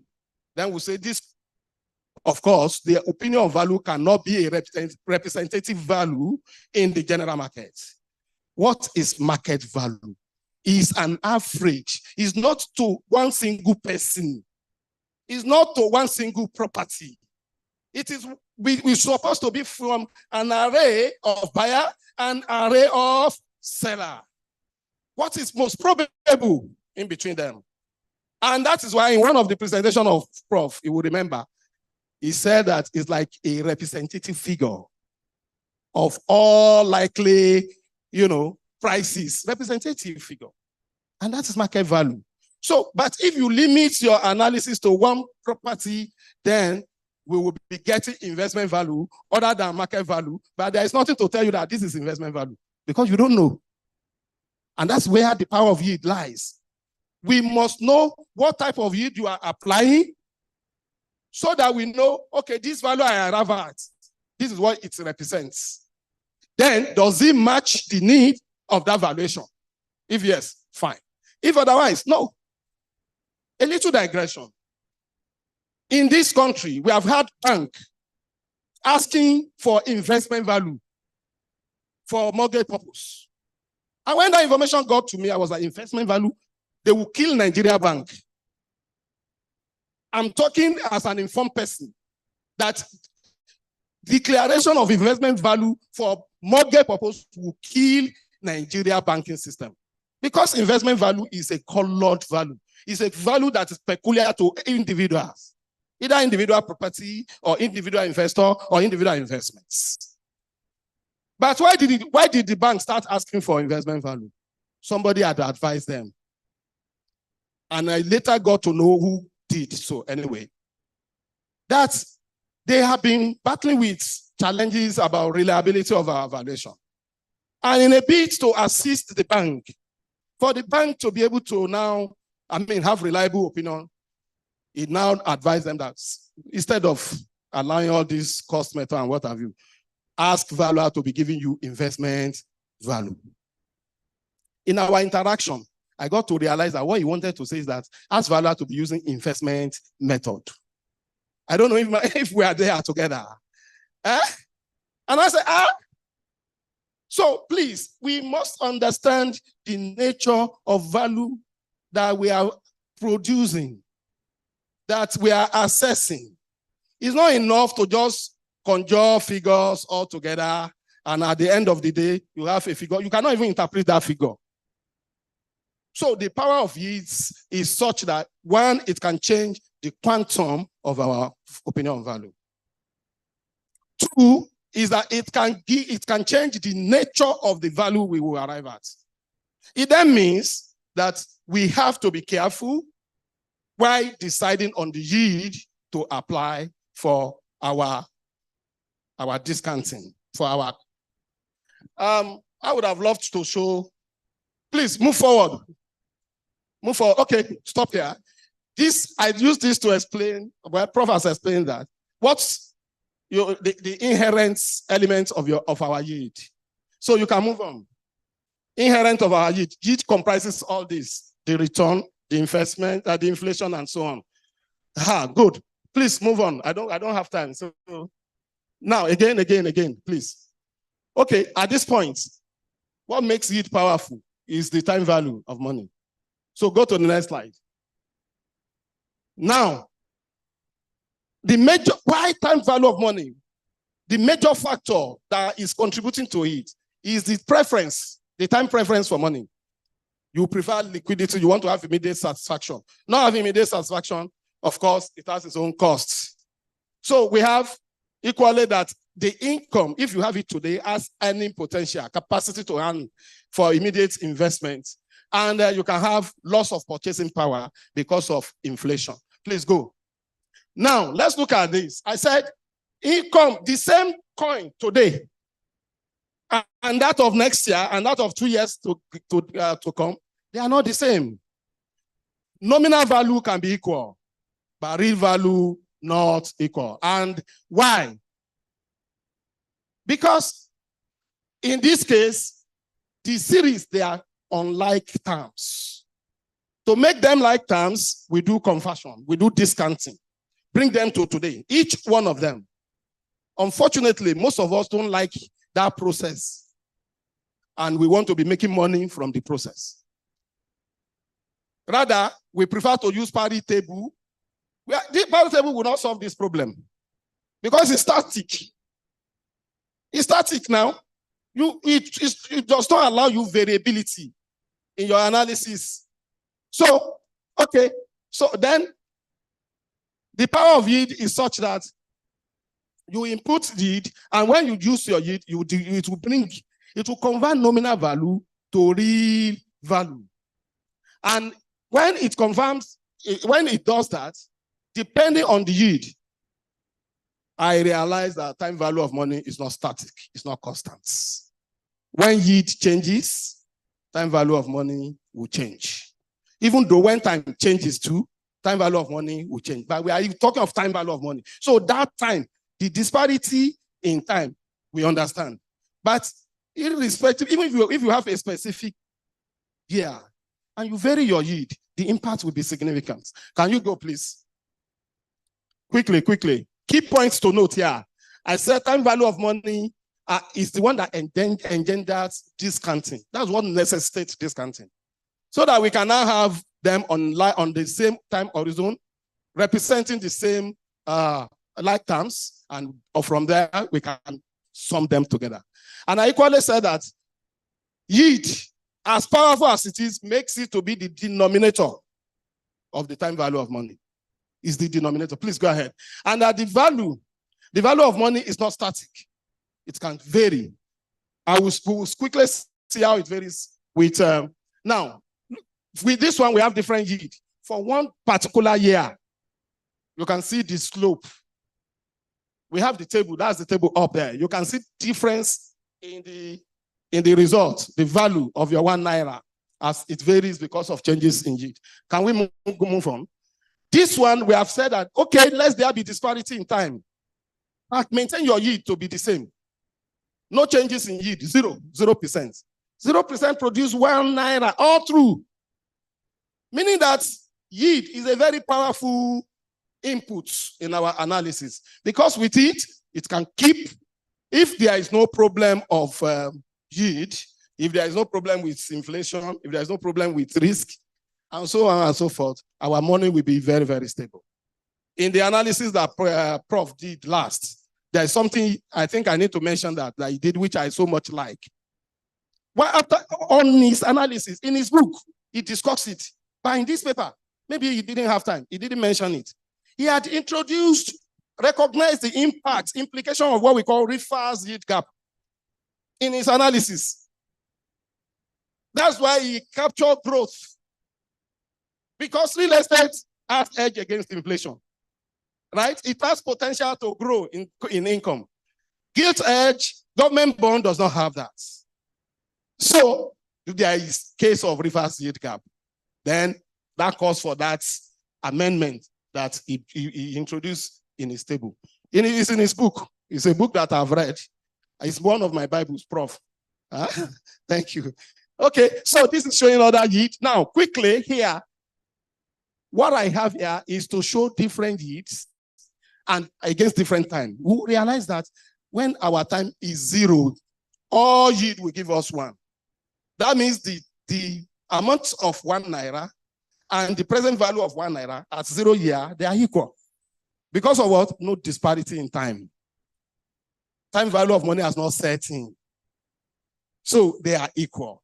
But the moment there is disparity, then yield will take its full course for discounting. Now, I think I have some slide about this discounting. I quickly want to just explain some aspect. Go ahead.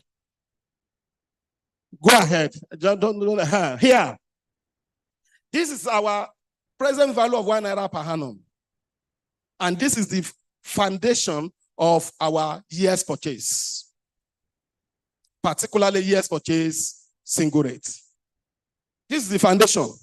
So you can see that apart from time, major input there is our yield. So we must make sure we get the appropriate yield so that when we discount value, it will not over or understate our value. Now, I just try to show that when you analyze that equation, you will arrive at that formula. That's how to derive that formula. If you analyze it, you will arrive at this formula. And when you equate, as n increases, when n tends to infinity, in the case of freehold interest, so to say, what happened to PV is that PV will tend to 0.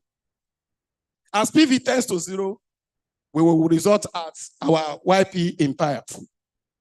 These are proofs that we could have. And when you now have your YP impact, the major determinants of our value in YP impact is our yield. So this is very, very important for us too. Please, can you go? Now, my recommendation. Given the importance of time value of money, the discounting. Okay, before I go to this recommendation, let me mention something. We have looked at the process of arriving at YP, and we have said is present value of 1 naira per annum. That is the root that produces our YP single rate. Now, given that route, it then means that two processes are involved. The first process is discounting all future series of income to present time. The second process is summing them together. I don't know if I'm making sense. The first part of what we do, applying YP, is that you discount every income to their present value within the investment period. Then the second one is all the discounted value will now be added together. That is what YP does. It then means that is what we mean by what? Capitalization, income capitalization. So we should be able to draw the difference between when we are saying we are capitalizing income and we are compounding. When you are capitalizing, you will have discounted inflow. Then you sum them together. And permit me to say that there is no any specific techniques, including DCF. DCF is just a model, just a technique of income approach that is not based on income capitalization. There might be variations, maybe after with projections, you can do them yearly, or you can do them within you can do the short term, the short method approach, and so on. But everything still points to income capitalization. On that note, yield is very, very important. If we have a wrong yield, it can affect our value, either in terms of the quantum of the value or in terms of the nature of the value. No books. We must ensure that when we are prescribing value for investment valuation or any form of valuation whatsoever, we match the nature, the right nature of value with the need of the clients. And that is the relationship between our purpose and the basis of valuation. Yield has come in now because we have different categories. I have a slide there that is skipped. That slide, we have different types of yield. And in that slide, I was able to say, for this yield, this is the value you will arrive at. For this yield, this is the value you will arrive at if you apply any of those yields. So as to be able to show us the implication of the various yield and how to be guided when making decisions about yield. Again, on a final note, I'm happy that I have Esfabon here. We should be having advisory notes. We should be having guidance, guidelines, give us guide. Yield is so important that Esfabon should think of giving us advisory notes so that we will be guided. I give an example. During COVID,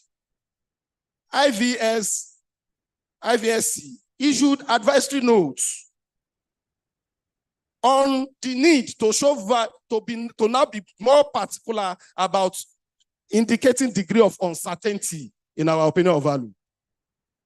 And because of that, I had a client, they never asked us for mid-year valuation before, but during that COVID, they asked us for mid-year valuation. And I sat with my team, I said, sorry, what do you think they are trying to do? They want to see the impact of COVID on their real estate investment. So it's not a valuation as usual. Thank God I've had access to that advisory note. And, I had to read through and operationalize the instructions there. So we are able to show variability based on what Prof said the other time, that you should be able to show what form of dispersion. So we're able to show variability and attach a degree of variability to our opinion, apart from having to test for impact of COVID, right? So on this note, I seek to request that Esfabon should consider giving us advisory notes from time to time. Thank you so much for listening.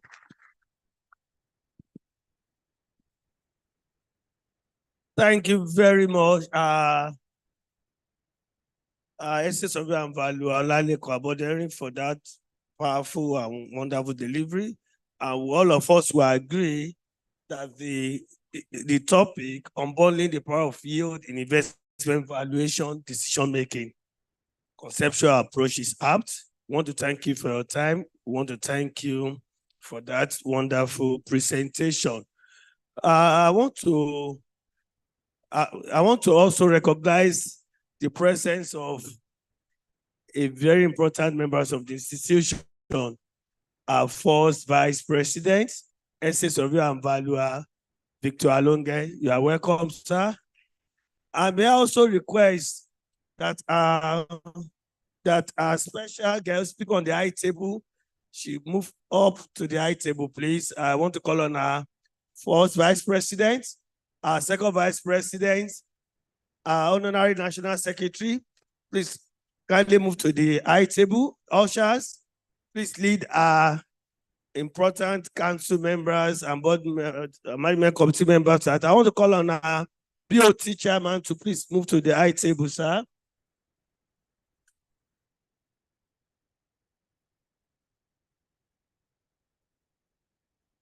Noble colleagues, can we quickly move?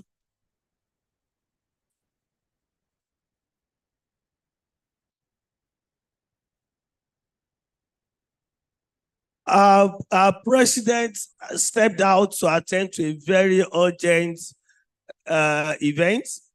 And by that, the mantle of leadership has been extended to the first Vice President. So we want to call on the first Vice President to take charge. Thank you very much. I want to acknowledge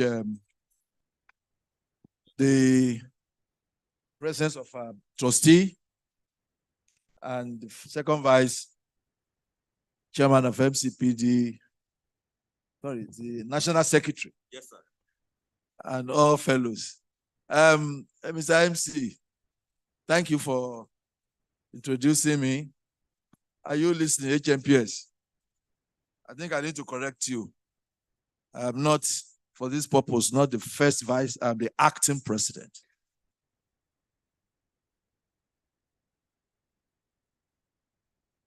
Because Mr. President is not here, and whether he announced to you that he has transmitted power to me or not, the Constitution has already documented that.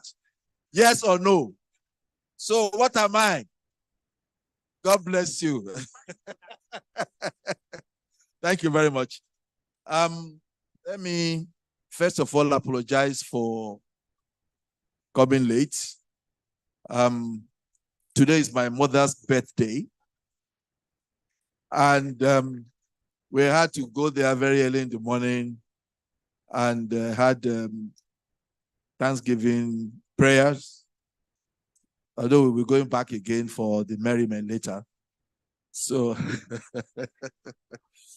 so sorry for that. But I think I met the larger part of ESV Aboderi's presentation. I am not disappointed. I think he's an astute, where is he? ESV Aboderi. You should be coming to the high table, please. And Professor Babawale, please come to the high table. I'm sorry I missed Professor Babawale's presentation, but I'm sure you'll have all enjoyed him. And yes, we are bothering. I'm not disappointed. I have this belief that after you've made enough money from practice, you will go back to academics, because that is where you rightly belong, and we need you there. So please, can we give him another round of applause for that presentation? We have all listened to him, and I'm very, very impressed with what I met. Yield is an important aspect of valuation. I think he has explained the importance of yield. I think the next thing to do is actually to move to how to derive the yield. Because it is garbage in, garbage out. If we keep on, just arbitrarily adopting yield, we will keep on getting arbitrary value. A lot of us, we need to go back and learn how to derive the yield. We were taught in school, but I think agency has taken a lot of our time and we've forgotten it. Please, it is very important. We need to know that the major component of yield is growth expectation, inflation, and then the investors expected that targets return. So we need to understand that, and that there is also a trade-off in terms of investment. I mean, the income return, immediate income return, and expectation of growth, capital appreciation. So where you go to Ikoyi and find yield of 4%, that means you have a reverse yield gap where the costs of funding is actually far more than the income that you are getting. So you are subsidizing. But the point is you are subsidizing that not because you are foolish, but because you expect capital growth, capital appreciation. So, and it also depends on investment objective, whether you want, immediate return or you want appreciation. So all these things we need to know, because that is going to make us to be sound, and then our clients will take us more seriously. So I want to thank Professor Professor to be Aboderi. Now it is question time, and I want to say that I don't know how many people want to ask questions. Do we have hands up? How many? Yes, one, two. HNPS, I hope you have taken note. Anybody from there, please. We started on time, and we want to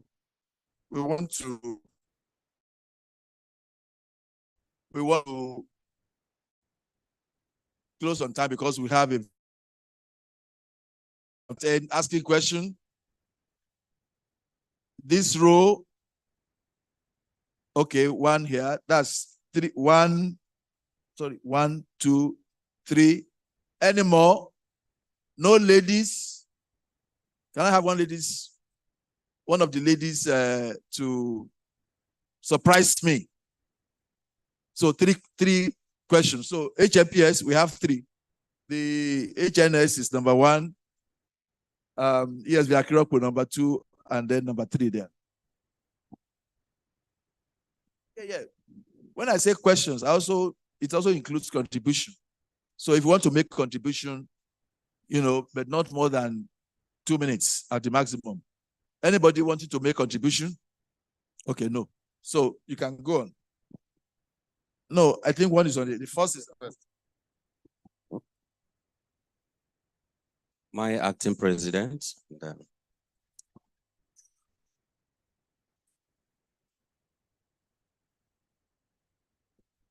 Members of the high table, distinguished noble colleagues, please permit me to stand on existing protocol. Mine is both a question and a suggestion.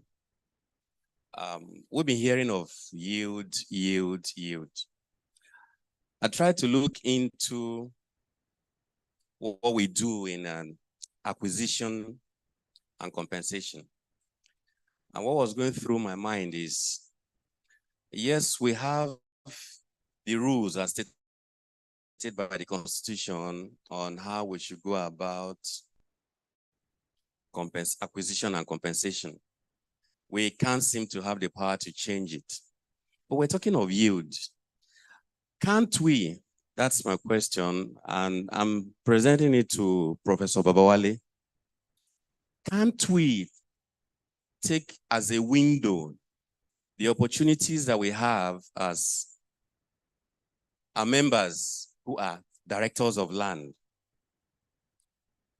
adopt reasonable yields for determination of the, as appropriate officers? They come up and tell us for a palm tree, 15,000. Coconut tree, for instance. Can't we, as estate surveyors and having them as our members, come up with a reasonable yield? We'll talk to them to apply in-house for this palm tree, these economic trees, such that since they have the opportunity to come up with a figure or rates that can be adopted for these economic crops and trees, they'll be able to come up with figures that are very realistic without us having to look at it that they've gone contrary to what the Constitution says as regards the processes and formulas to be adopted. I say this because ongoing is a meeting of directors of lands in each state, currently here now in Lagos State. Can't we come up with a formula that we give to them to adopt? Because I was involved in an acquisition process recently, and we're giving for a shower chop tree 15,000 naira. We're giving this out to people. It will still come back to us. Someday our own properties or economic crops and trees might also be involved. And for those of us that know that this is not right, this is not correct, how will we feel under such a circumstance? And then to the suggestion, Mr. Acting President, sir, can't we come up as a take home from this event, a communique or a directive that this is what we've adopted to do, and pass it on to these directors of lands that please, going forward, don't just come up and tell us a palm tree, 15,000. Adopt this yield we are presenting to you today so that by the time it comes out, you won't be seen to have broken any rule, but we have something substantial we can present it to the claimant. And of course, going forward, it becomes something we all use. Mr. Acting President, sir, that is my question. Thank you, sir. Thank you very much. Question number 2. I think the HNS contribution is very good, but I was thinking that I was just checking with the BOT chair here and seeing whether compensation valuation is included in this team. Because coming out with a communique on a theme and then including something extraneous may look somehow. It's a very good observation, and I think we'll just keep that in mind. But I don't think it falls under what we are talking about now. So question number 2, thank you. Thank you very much. Permit me also to stand on the existing protocol. This morning, I'm Akinroko Abraham by name, and let me think like an investor. Professor Babale and ESB Olalekan.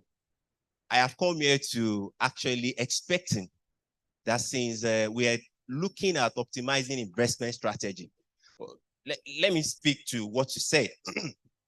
Valuation must provide returns and associated risks. I believe that the presentation presented thus far is just the return. So let's balance with associated risk now. I really want us to speak to the matter going on in the economy right now across the world because of the uncertainty and volatility that is pressing for yield expansion. What I mean is that what is happening currently is making investors to desire and ask for higher risk, higher yield. The acting president said something about determination of that yield. It is so important. I also expected to see tracking of changes in the yields. Thank you very much for bringing us back to the classroom, the 2 presenters. However, market demands that because we are in the market, we're faced with real world situation. So number 1 is that if we are to look at the investment grade assets, what are their yields? Before COVID, here's a lot of mention of COVID and the advisory notes. We faced a whole lot of issues. After COVID now, the Russian war, the higher interest rate is actually expected to look critically all of these changes and track them. If I want to put my money in a grade A asset on Afro Rwandan or on Constitutional Avenue in Abuja, how much will I have in returns? That's the second question. The third question is that I also like to see, because we're optimizing investment strategies and basically we're enhancing the income generated by assets. The rate at which the OPEX and the CAPEX are actually pressing returns, income, both are pressing the neck of income. It is not palatable for valuers within this commercial real estate market. I also expected to see a little bit of that market outlook in the presentation. Second to the last, here's Olalekan. You made mention of Unilag waterfront, and you said something which I actually want to disagree 100%. Opinion of value of such can be an investment value because you can actually replace anything on Unilag waterfront. All waterfronts in Lagos or across the water inland, and you can benchmark it. You know, there are people here that recently that can speak to us with that. The comparable in the market and the cost, actually, they are speaking to the same thing because of market data.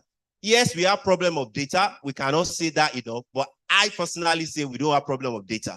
So, Prof, I will want you to please, sir. We can wait, maybe it can be an addendum sent to our email box later to see these changes, to see what yield, how those assets, different types of assets, commercial, retail, office, and all of those things. Classroom lecture would not actually help us going because we are faced with real life situation. Thank you. Thank you very much. Yes, that's a beautiful contribution from ESV Akinropo. I think the facilitators will take note and respond one after the other. Number 3.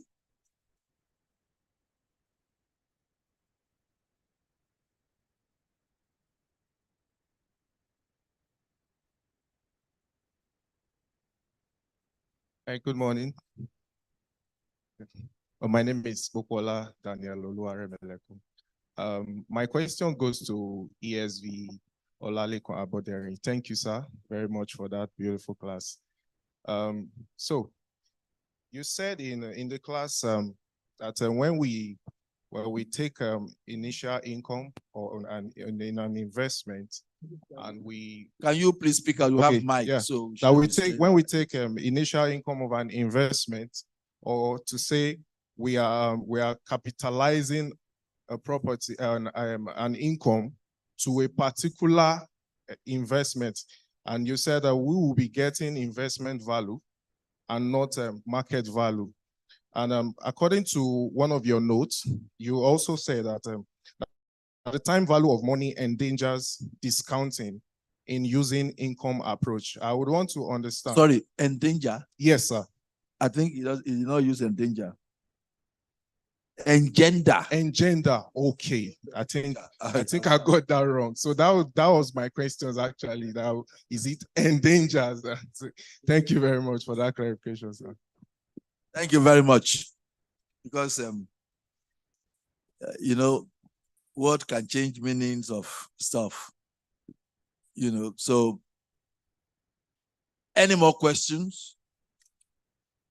Okay, that's one. Wait. 1, any more? 2, still no ladies? I love girls, so I like to see ladies up. Especially I love my noble colleagues who are ladies. Okay, 2.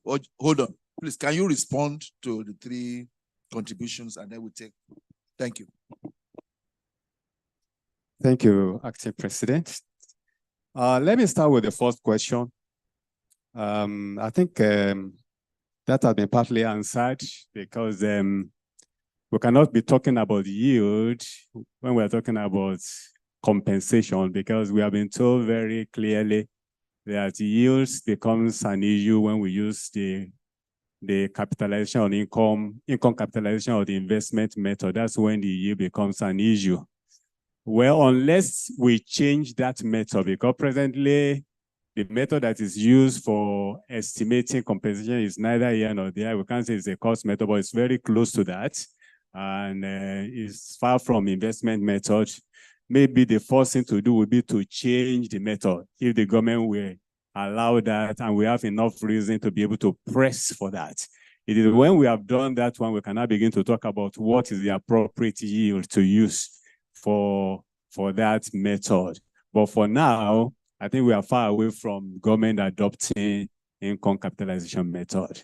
So I think, like Sammy said, maybe we should just allow that one to rest now. If we are going to deal with that one, we must first be able to persuade the government that the right method with good reason it's not the cost method, but the income capitalization method. And when we get to that, then of course, we begin to deal with what is appropriate yield. And to answer ESP Akinropo, I think, the best we can do here is to link the basic principle for determining yield and return. We have emphasized in the lecture that there is a trade-off between risk and return. And risk or return or yield or just not come something you can just prescribe. Now, many of us have investment here and there.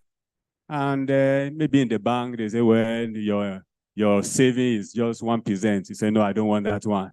You look at the return, you look at the risk. Then you say, okay, you go to capital market, you put your money there, or maybe you leave that. So you are looking, each time you are doing that, you are putting your investment, you are looking at the return and the risk at the same time.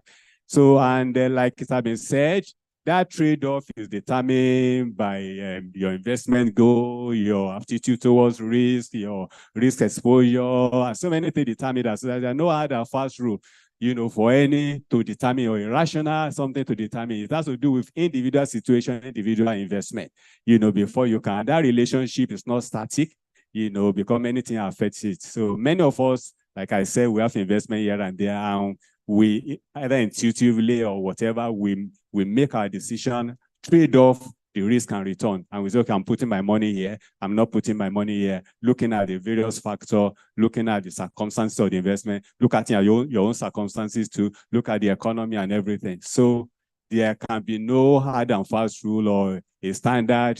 Yeah, that's why disabuse our mind in just going to the textbook and picking a yield and begin to apply it. You need to look at the circumstances.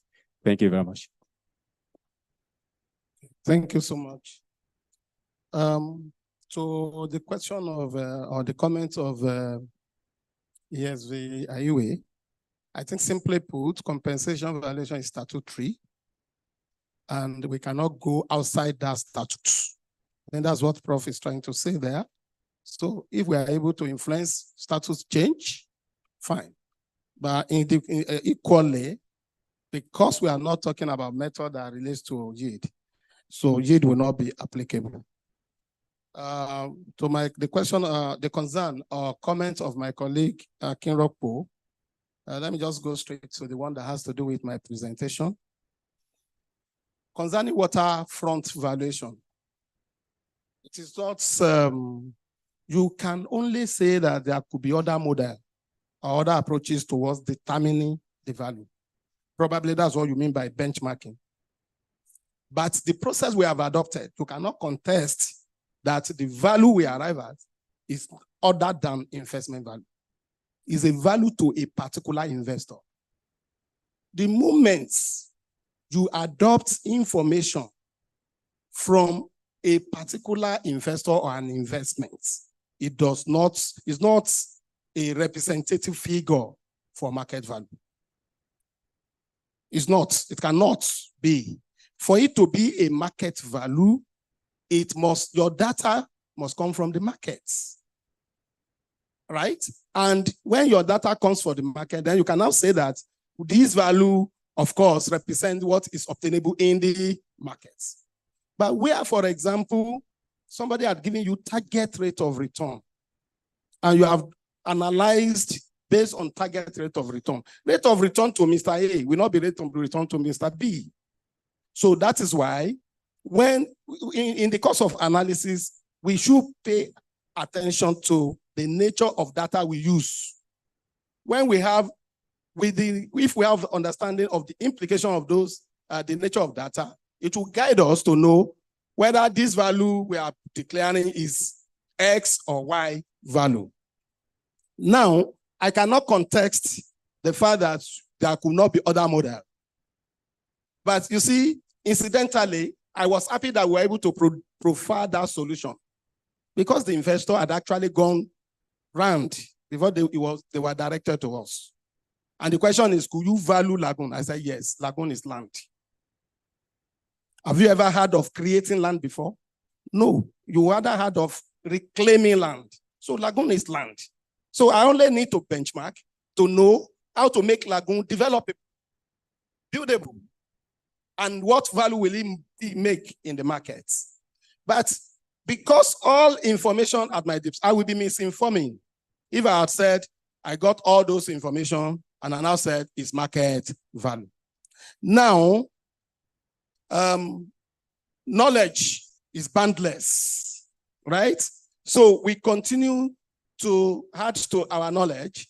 Like this benchmarking you are talking about, I'm open to, to learn from it, from you. Let's have it, let's look at it together. Perhaps maybe it's even what we have done.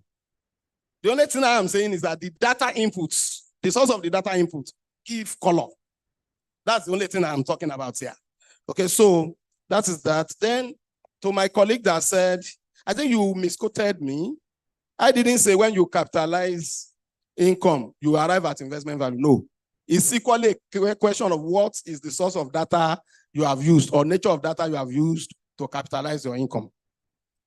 If you had capitalized using yield you obtain from markets, then it will be, and your rental income are equally from comparables from the market. Adjusting for all elements of comparability will increase the accuracy of your opinion of value. Just like Prof pointed out in his analysis. And I think today we should try as much as possible to start applying an endemic approach in analyzing for comparability. It will help us a lot. Other than just say, let's find the average. So, in a nutshell, the source of your data or nature of your data will give the color of the value, whether it's market value or is investment value or what source of value that you have arrived at. So capitalizing income does not mean anytime you capitalize income, you end up in investment value. Let me just, as by extension, mention that I've read a lot of research. I've even listened to one or two professors about DCF that claimed, and even papers that claim that DCF will lead you to worth of an investment. Meaning that it will give you investment value. But it's not in all cases. Today, there are books and papers that have disabused that mind. Why? Because if you obtain your information, I think Blackledge is a very good one.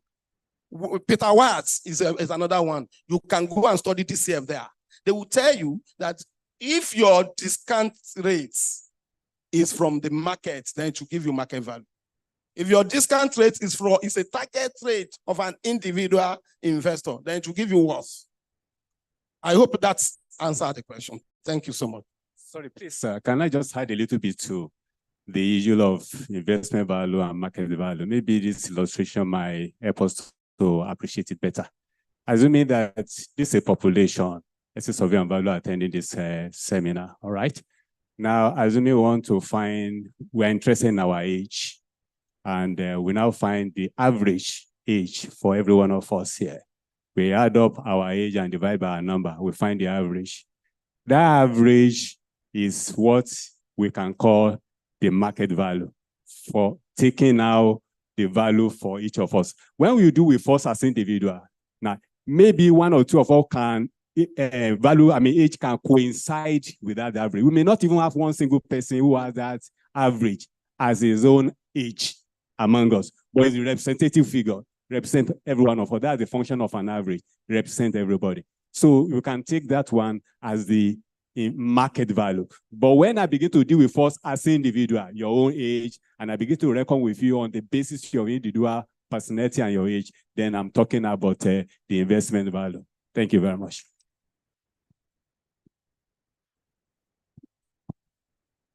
Noble colleagues, this is actually very exciting.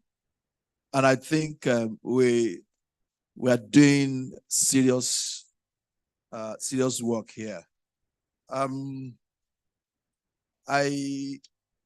want to actually say that there's a lot for us to learn. And what is actually telling us is that surveyors, we need to go back to start reading. We need to develop our knowledge. I was excited when ESV Abuden responded to Akinropo's comment about waterfront valuation. I think it's an area that we need to really look into as surveyors. We now have a full ministry of blue economy. And I'm not sure most of us have figured out what that means for our profession. I think we need to start looking at it before other professionals take charge of what is supposed to be for us. And in terms of valuation, I had ESV Abuden say that he's never heard of creating, but reclamation, right? Reclamation. He said, you are not comfortable with creating an island, but reclamation of land. Yes.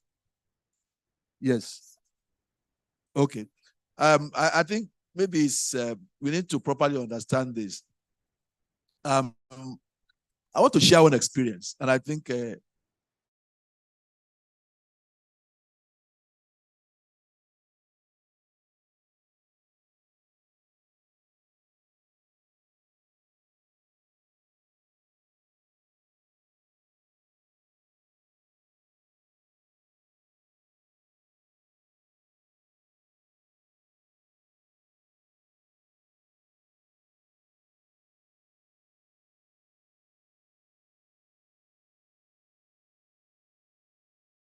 Guguru Island.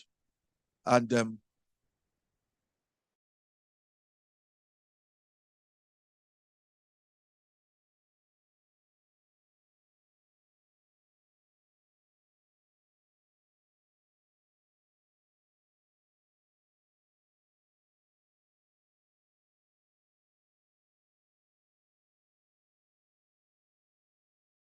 islands there.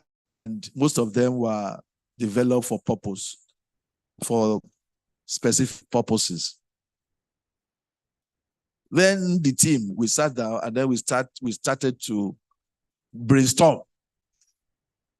And then it came to, because you see, evaluation, we must understand that it's a multidisciplinary exercise. If we continue to think that we can start valuation from the top, from the beginning to the end, we're deceiving ourselves. And then engineering aspect came in. You see, when you are valuing a property of that nature, where you really value and where you really have credible market data, you must not use just one method. And the next method we adopted was actually contractors method. We had the direct comparison, we got the value, but we needed another method to actually give us an indication that what we did was, we're doing the right thing. And we resulted into contractors method. And what contractor method meant at that time when we were talking, or it still means, is recreating an island. That is the only thing. And we all know that the National Inland Waterway Authority, they do give license, they do give permission. If you want to create an island on the ocean, give you. So what are we talking about? Contractors method. And then you now have to look at not just reclaiming the land, but the process. And as a matter of fact, when you are talking of reclaiming the land, you are talking of actually determining the area. Of course, the land we are supposed to value, we know, I think it was about 40 hectares. And then you look at the standstill and compressibility. Because when you standstill, leave it for a month, when you come back, it will have gone down. So you need to determine the compressibility, because that's what you are doing. And then come up with newer fee, professional fees, costs of, finance costs, and so on and so forth. And funny enough, when we got that value, I think the difference was about 3.5%. So that what we did, I think there were two of us that were given that assignment, our firm and that of Knight Frank. And what Knight Frank did, we submitted our report. And I think the feedback we got, I think about on Monday, was incredible. I think the company was very, very encouraged, with what we did. And we actually had to fall back on not something that we're used to as professionals. So what I'm saying in essence here is that, please, there is no closed approach to our profession. If there is opportunity for us to learn from other professions and bring that knowledge into what we are doing, the better for us. I think we did that. We took it up from engineering, and we got an excellent feedback. And this is something we will still have to expose to our members, because this is additional knowledge for us. So please, there is nothing that is impossible. If you are asked to go and value Aso Rock today, you should not tell me that you don't have comparables. You can't value it. You should be able to value it. And the emphasis that ESG Aboderi made about investment value and market value, I think should be clear. Most of us, 90% of what we do, valuation we do, is actually market value. Investment value is completely different. You are advising a client, I want to buy this. What is it worth to me? That is the meaning of investment value. And as a matter of fact, when you are carrying out that, your client's tax position, you understand the point? If you really want to do an investment value properly, you have to take it into consideration. So it is completely different. So I will say that most of the valuation that we do is market value. Investment value is specific. A client will come to you. No bank will tell you, give me an investment value of so for mortgage purposes. No. So let us understand that properly. And I think this is just going to be the beginning. I'm sure ESG Aboderi has training for further understanding of this, right? At Rios Academy. You deserve it. So, so noble colleagues, this is very, very important. And I want to say that we are doing the right thing. Now, there was a question online. Explain yield application on vacant land valuation. Augustine Udo. Explain yield application on vacant land valuation. If the land is meant to produce income, if you are renting out the land, the yield application is not different from any other income from property. Professor Abawale, am I right? So there is no difference. It's not good. It's unsecured. So what Prof is telling me is that it's unsecured yield. Is that another thing you are hearing now? Unsecured yield. So, noble colleagues, I don't think there's much. I think it's rare that you value land based on income from it. If you are valuing if you have to value land, you are either looking to value it using direct comparison method, or you want to do development appraisal to include the potential of that land. So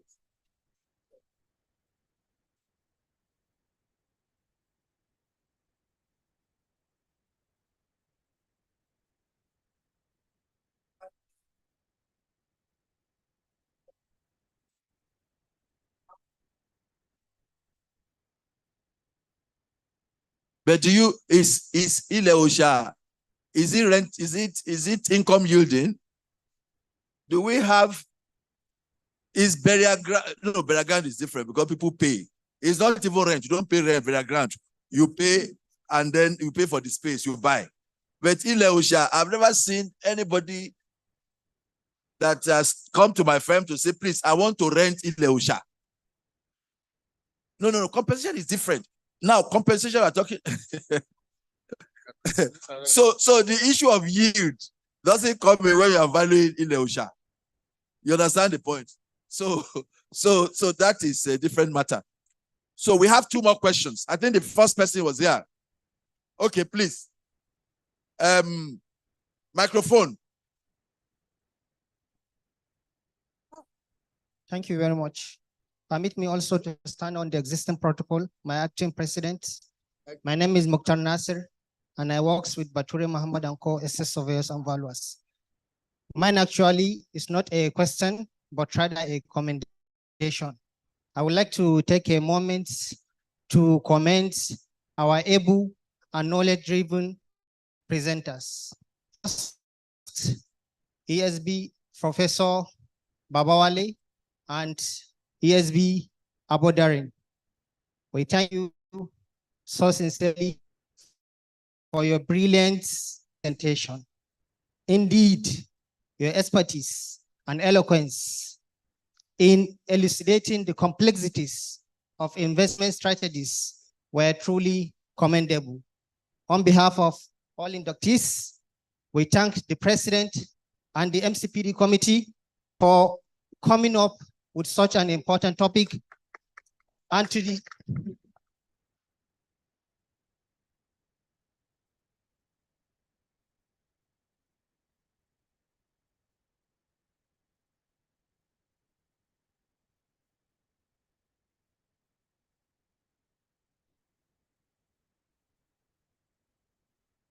the presenters, we thank you so sincerely for sharing such invaluable insight with us. Thank you once again.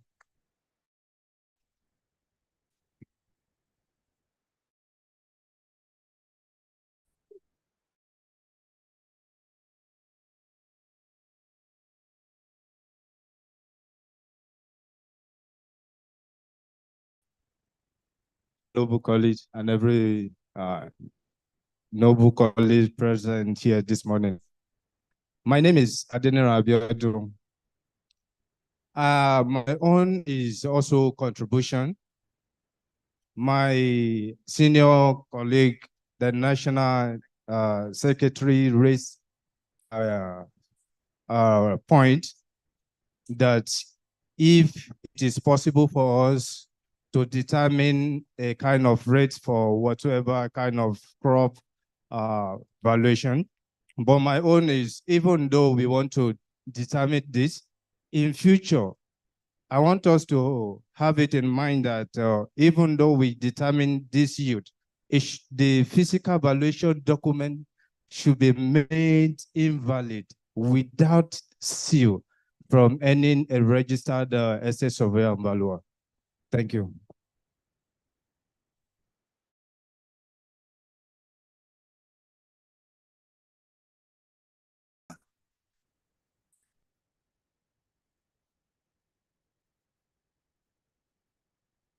Mr. Acting President, sir. God bless you. No, she's a barrister. She knows the implication of not calling me acting president. The chairman board of trustees and other member of the high table, noble colleagues. Mine is not a question. Rather, I just want our elder scholars, judges to the topics to just expatiate there's time. Or probably by the time we'll meet again, they'll be able to help us out. Today marks the second time I'm hearing the word hedonic method of valuation. The first time I heard it was in Kenya during our first conference. You know, we've been professionals who likes to count cash than being a class. When the academy on board to teach us all this kind of method of valuation, whatever, and it was the majority of us that were there, as we know because they were there, were saying, this didn't work for us. this one is just theoretical. It's not practical. But today now I heard it again, which makes me to not stand on me. Because that day the young guy came to talk to us. I think that guy was even a student at one of the universities in Kenya. I was like, this thing can't work. But today I had yes, but you mentioned it again, and that one makes me to have interest more. When I would like, maybe there is time to explain on it, or now it can work for us, because I try to study, even after the class, to know how it can work. And now that you mentioned it again, probably if you can expatiate a bit or just give to this thing about it, because I believe I should be part of people that will bring the changes with desire. Until tomorrow, so sir, you can just 1 or 2 minutes, just let us see how it can work for us, so I can add it to what we used to do and can get a better change. Thank you very much. I think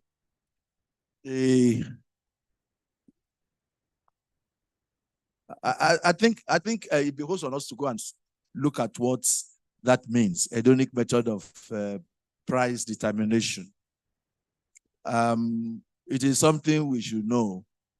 I think it's also important, maybe next MCPD or whatever, or Raise Academic can actually look at that and give us some training.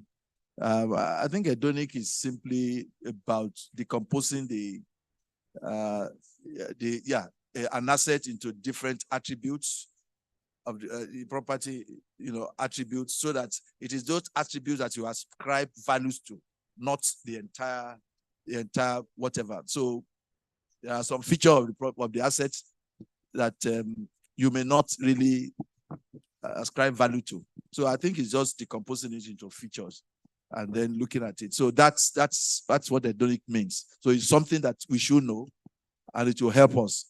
And I'm sure subsequently we will try and do something on that for the benefit of all of us. So I think there is also a note here. You said in getting market analysis, we should take the average value of 3 or more comparable properties to get our market value. What if it is a new environment and there are no comparable properties? How do we determine the market value? I think this is Prof. Do you want to respond? Thank you.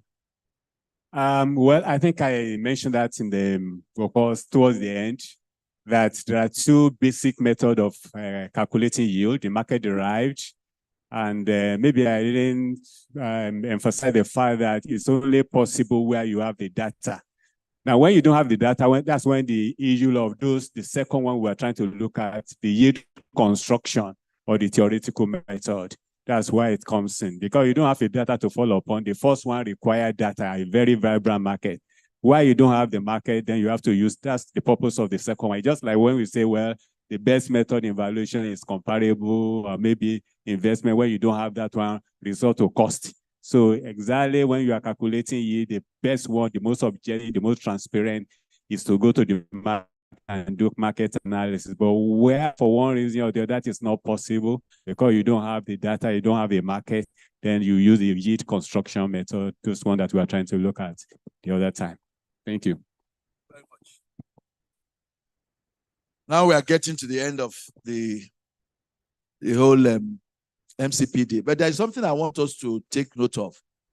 ESV Akuroko mentioned something about yield expansion, the pressure for yield expansion.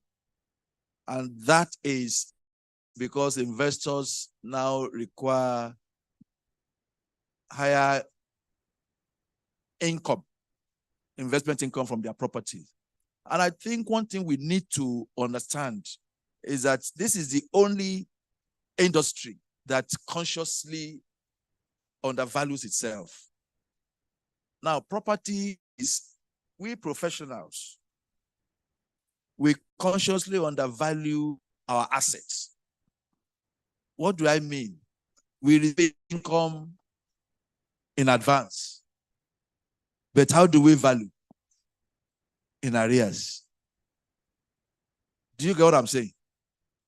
We receive income in advance, but we value in arrears. The yield we apply is actually in arrears.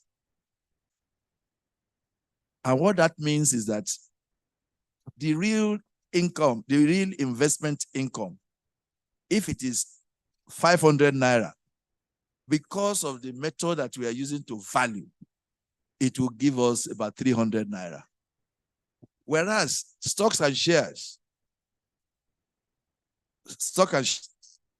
they have, the way they are valued appropriately. So what I'm saying in this is that I think the first thing we need to do, because this issue of yield expansion, the pressure from investors to have higher return from their investment, I think we need to start educating ourselves to move away from valuing in arrears when we actually collect income in advance. So we should move to valuing also to fall in line with how we receive income. So we demarket our product by the way we value. But do you know why it is still whatever we do will still be market value? Do we know why? Because all of us are doing it. The point actually is that the value that we arrive at, the capital value that we arrive, the market value that we arrive at, even when we start valuing using yield that actually appropriately value our assets, we will still arrive at the same value, market value. But it is actually the income element that will be appropriately reflected. So this is something we need to understand. And I think our own response, Akiropo, our own response to that pressure for yield expansion is for us to now do what we are doing properly. I don't know whether Professor Babale understands what I'm trying to say. You see, we are currently under marketing our products. So investors think that the income that they are getting, they compare it with the other alternative investment outlets and say, oh, if I can get this from bank deposits or the capital market, why will I go for real estate? Whereas if we value properly, if we use the right method to value the way we collect our income, then we'll be competing with those people, with those other investment outlets. Apart from the fact that we also have greater prospect of growth, in our products. So I think it's a marketing issue, not that we should now be putting ourselves under undue pressure and then causing unnecessary value inflation within our system. Yes. Just to add a little to that, at the beginning of my lecture, I talked about the return on investment, and I mentioned that return is in three. One or a combination of three things. First is the periodic return. The second is the capital appreciation and the cyclic income. Return on property, periodic return is very low compared to any other investment. Attraction in property investment is in the capital appreciation. It's in capital, it's resident in capital appreciation. When you compare the annual return, very low, 5%, 5.5%, So the reason why people go for property investment is the capital appreciation. That is where the attraction is. But if you are comparing investment in property on an annual basis, it's very poor. And that's why it's only people that have right to reversionary interest, like landlord and everything. When you are talking about mortgage, that's why mortgage find it very difficult, because they are only entitled to the annual return. And there are better investment in the economy that bring in more higher return than the rental income. Rental income, when you put your rent and the capital value, is just around 5%, 5.5%. And we have so many other investments in the economy that return more than that. But for property, the attraction is in the capital appreciation. I think we need to emphasize that. Thank you very much. So our method, we need to look at it again. Now we have a brief presentation on the Real Estate Market Data Report 2021-23. I will invite the chairman of the research and development to come up, please. Just 2 minutes. 2 minutes. Just to direct us to how we can participate in this research. Dr. Obamigbola.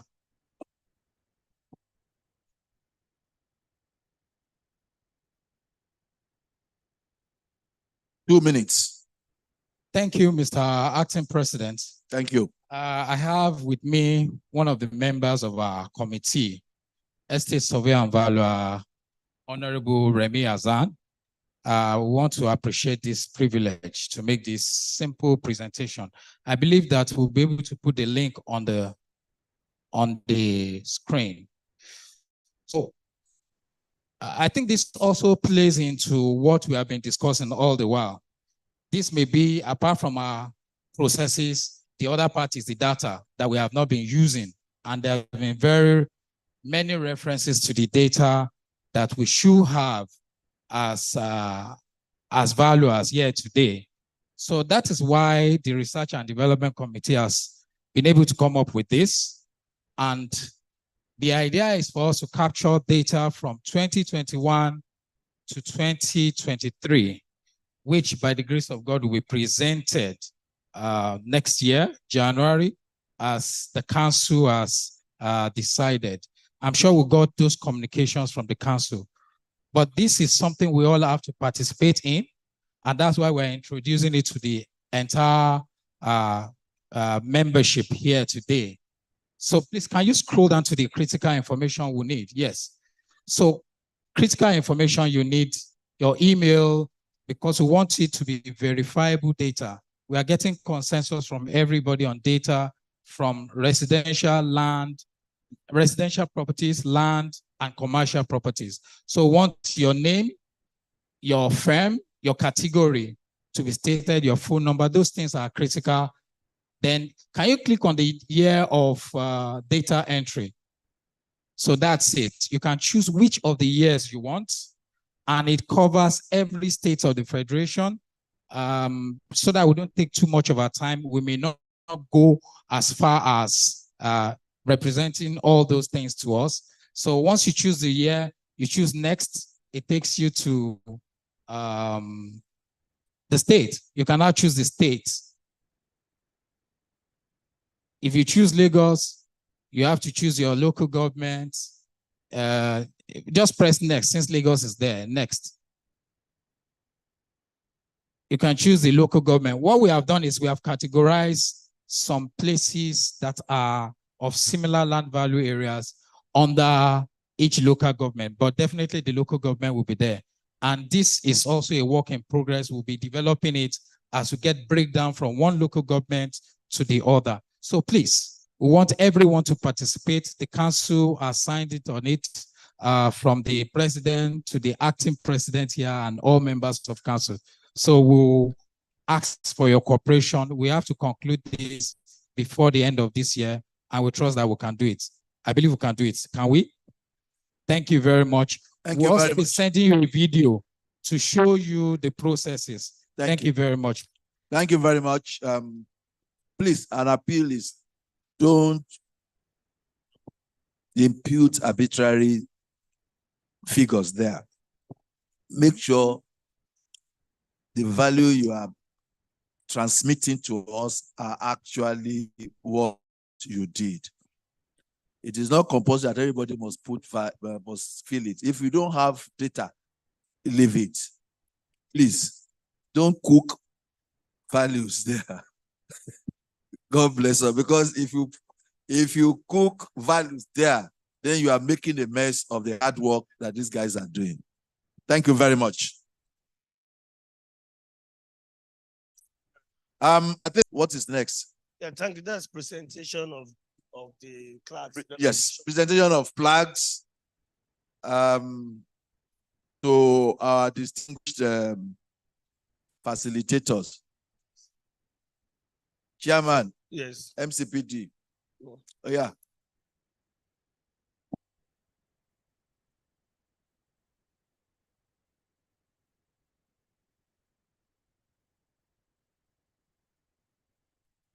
Don't know why this HMPS is trying to tell me what to do. I'm sorry, my acting president, You have sir. a long way to go to get to where I am. My chairman is telling me, My acting president, sir. I'm sorry, sir. you are too far away from where I am. Yes, sir. You will contest election, you will see. Yes, I think the first one is for Professor Babawale, and I want to please ask our chairman of BOT to do us the honor of presenting this.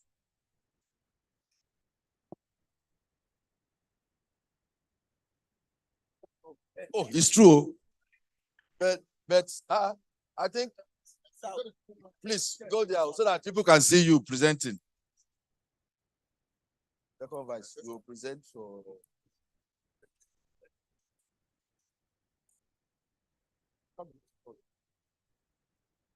Professor G.K. Babawale, we are very pleased with your paper today. We have learned a lot, and we pray that you will be available to come to our aid, assistance, each time we want you to address us in this particular area of your specialty. We are giving this token, this plaque, to appreciate your contribution to the profession and today's contribution in this workshop. Thank you very much. I look forward to seeing you again.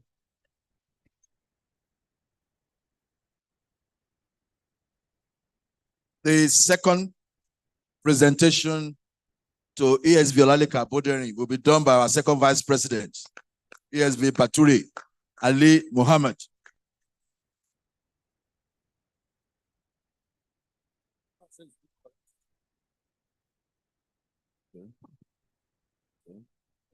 Okay.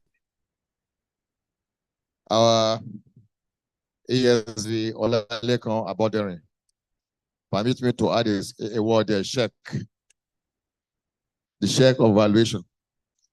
On behalf of the institution and the National Committee of National MCPD, you are hereby presented with this special award as one of the speakers of this occasion. Congratulations and thank you very much.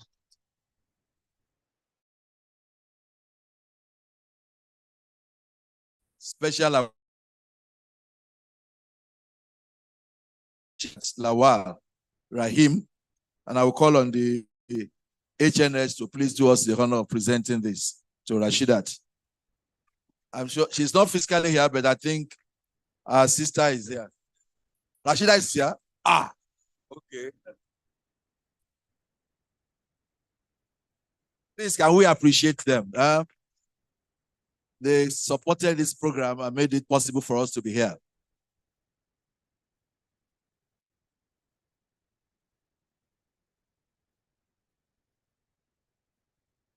Madam Assistant Valeral Lawal Rahim Rashida B. On behalf of the president and indeed the institution and of course the MCPD committee, we're most delighted that you found it worthy to stand with the institution through the MCPD to make sure this gathering of today took place and events flowed. I want to thank you especially. I want to say that the reward for a good work is small work. And we urge you to keep the spirit because Allah has a way of blessing people who also blesses people. We thank you very much and we'll say thank you very much. Politics. I know where you are going, don't worry. Thank you so much. And the last sponsor award I have here is to ESV Dr. Emmanuel Mark, who is the chairman of the MCPD. And because I believe in Matthew 7:7.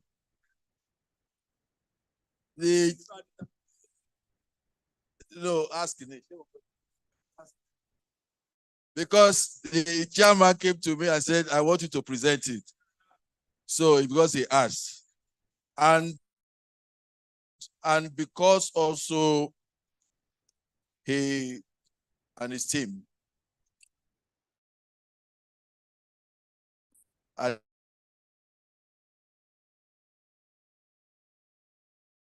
the brain.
Tell you, because there's something I keep telling everybody.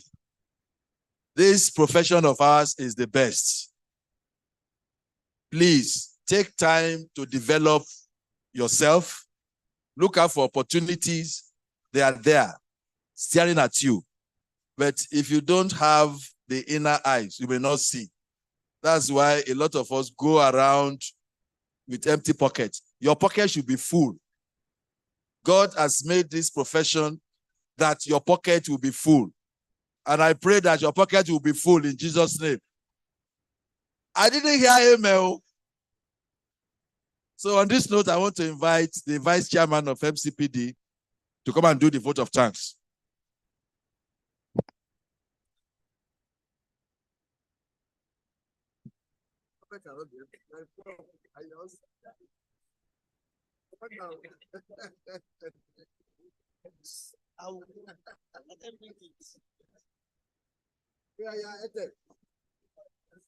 Yeah, sorry, quickly before the vote of thanks, we have Lagos State Naive MCPD that's coming up on Wednesday, 6 December 2023, and it's approved by Esvabon. And please take note, it's a free credit point. We want to call on, for the vote of thanks, we want to call on Estate Surveyor and Valuer Dr. Eltemende to give the vote of thanks on behalf of the MCPD committee. Thank you very much.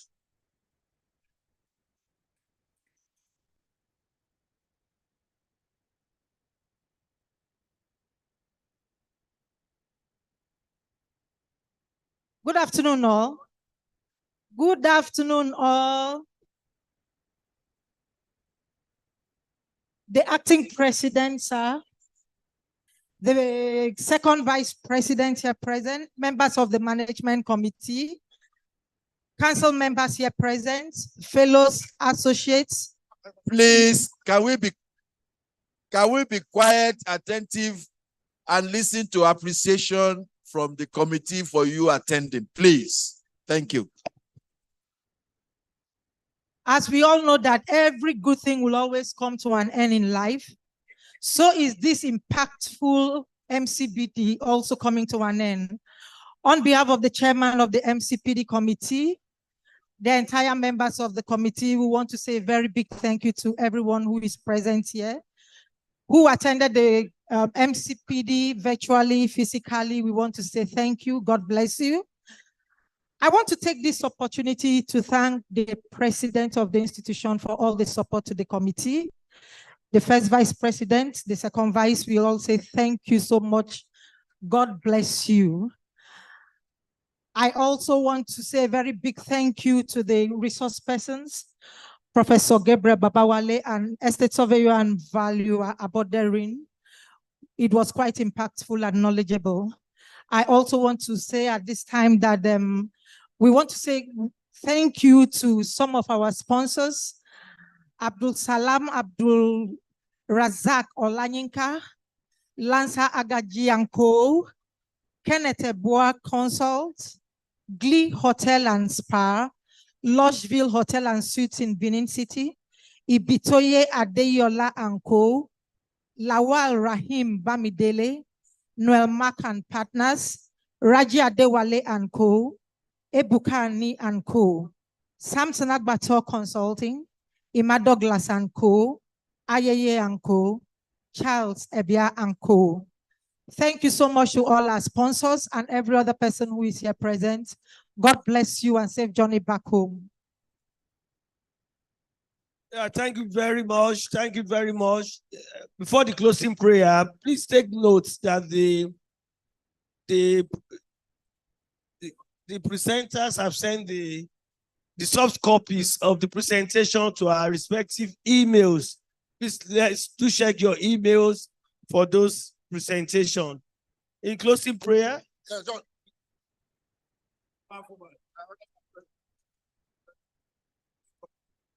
Okay, before our closing prayers, can we have our guest speakers to take a photograph with our acting president and members of the management committee? Please, can we have our guest speakers by this side of the hall for a group photograph, please, quickly.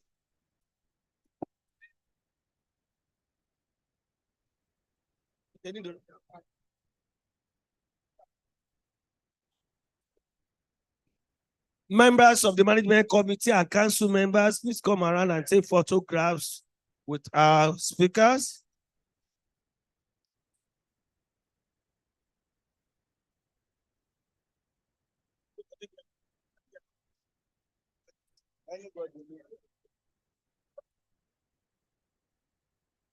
Let me also call on ESP Rashida Lawal. Please come around for the closing prayer.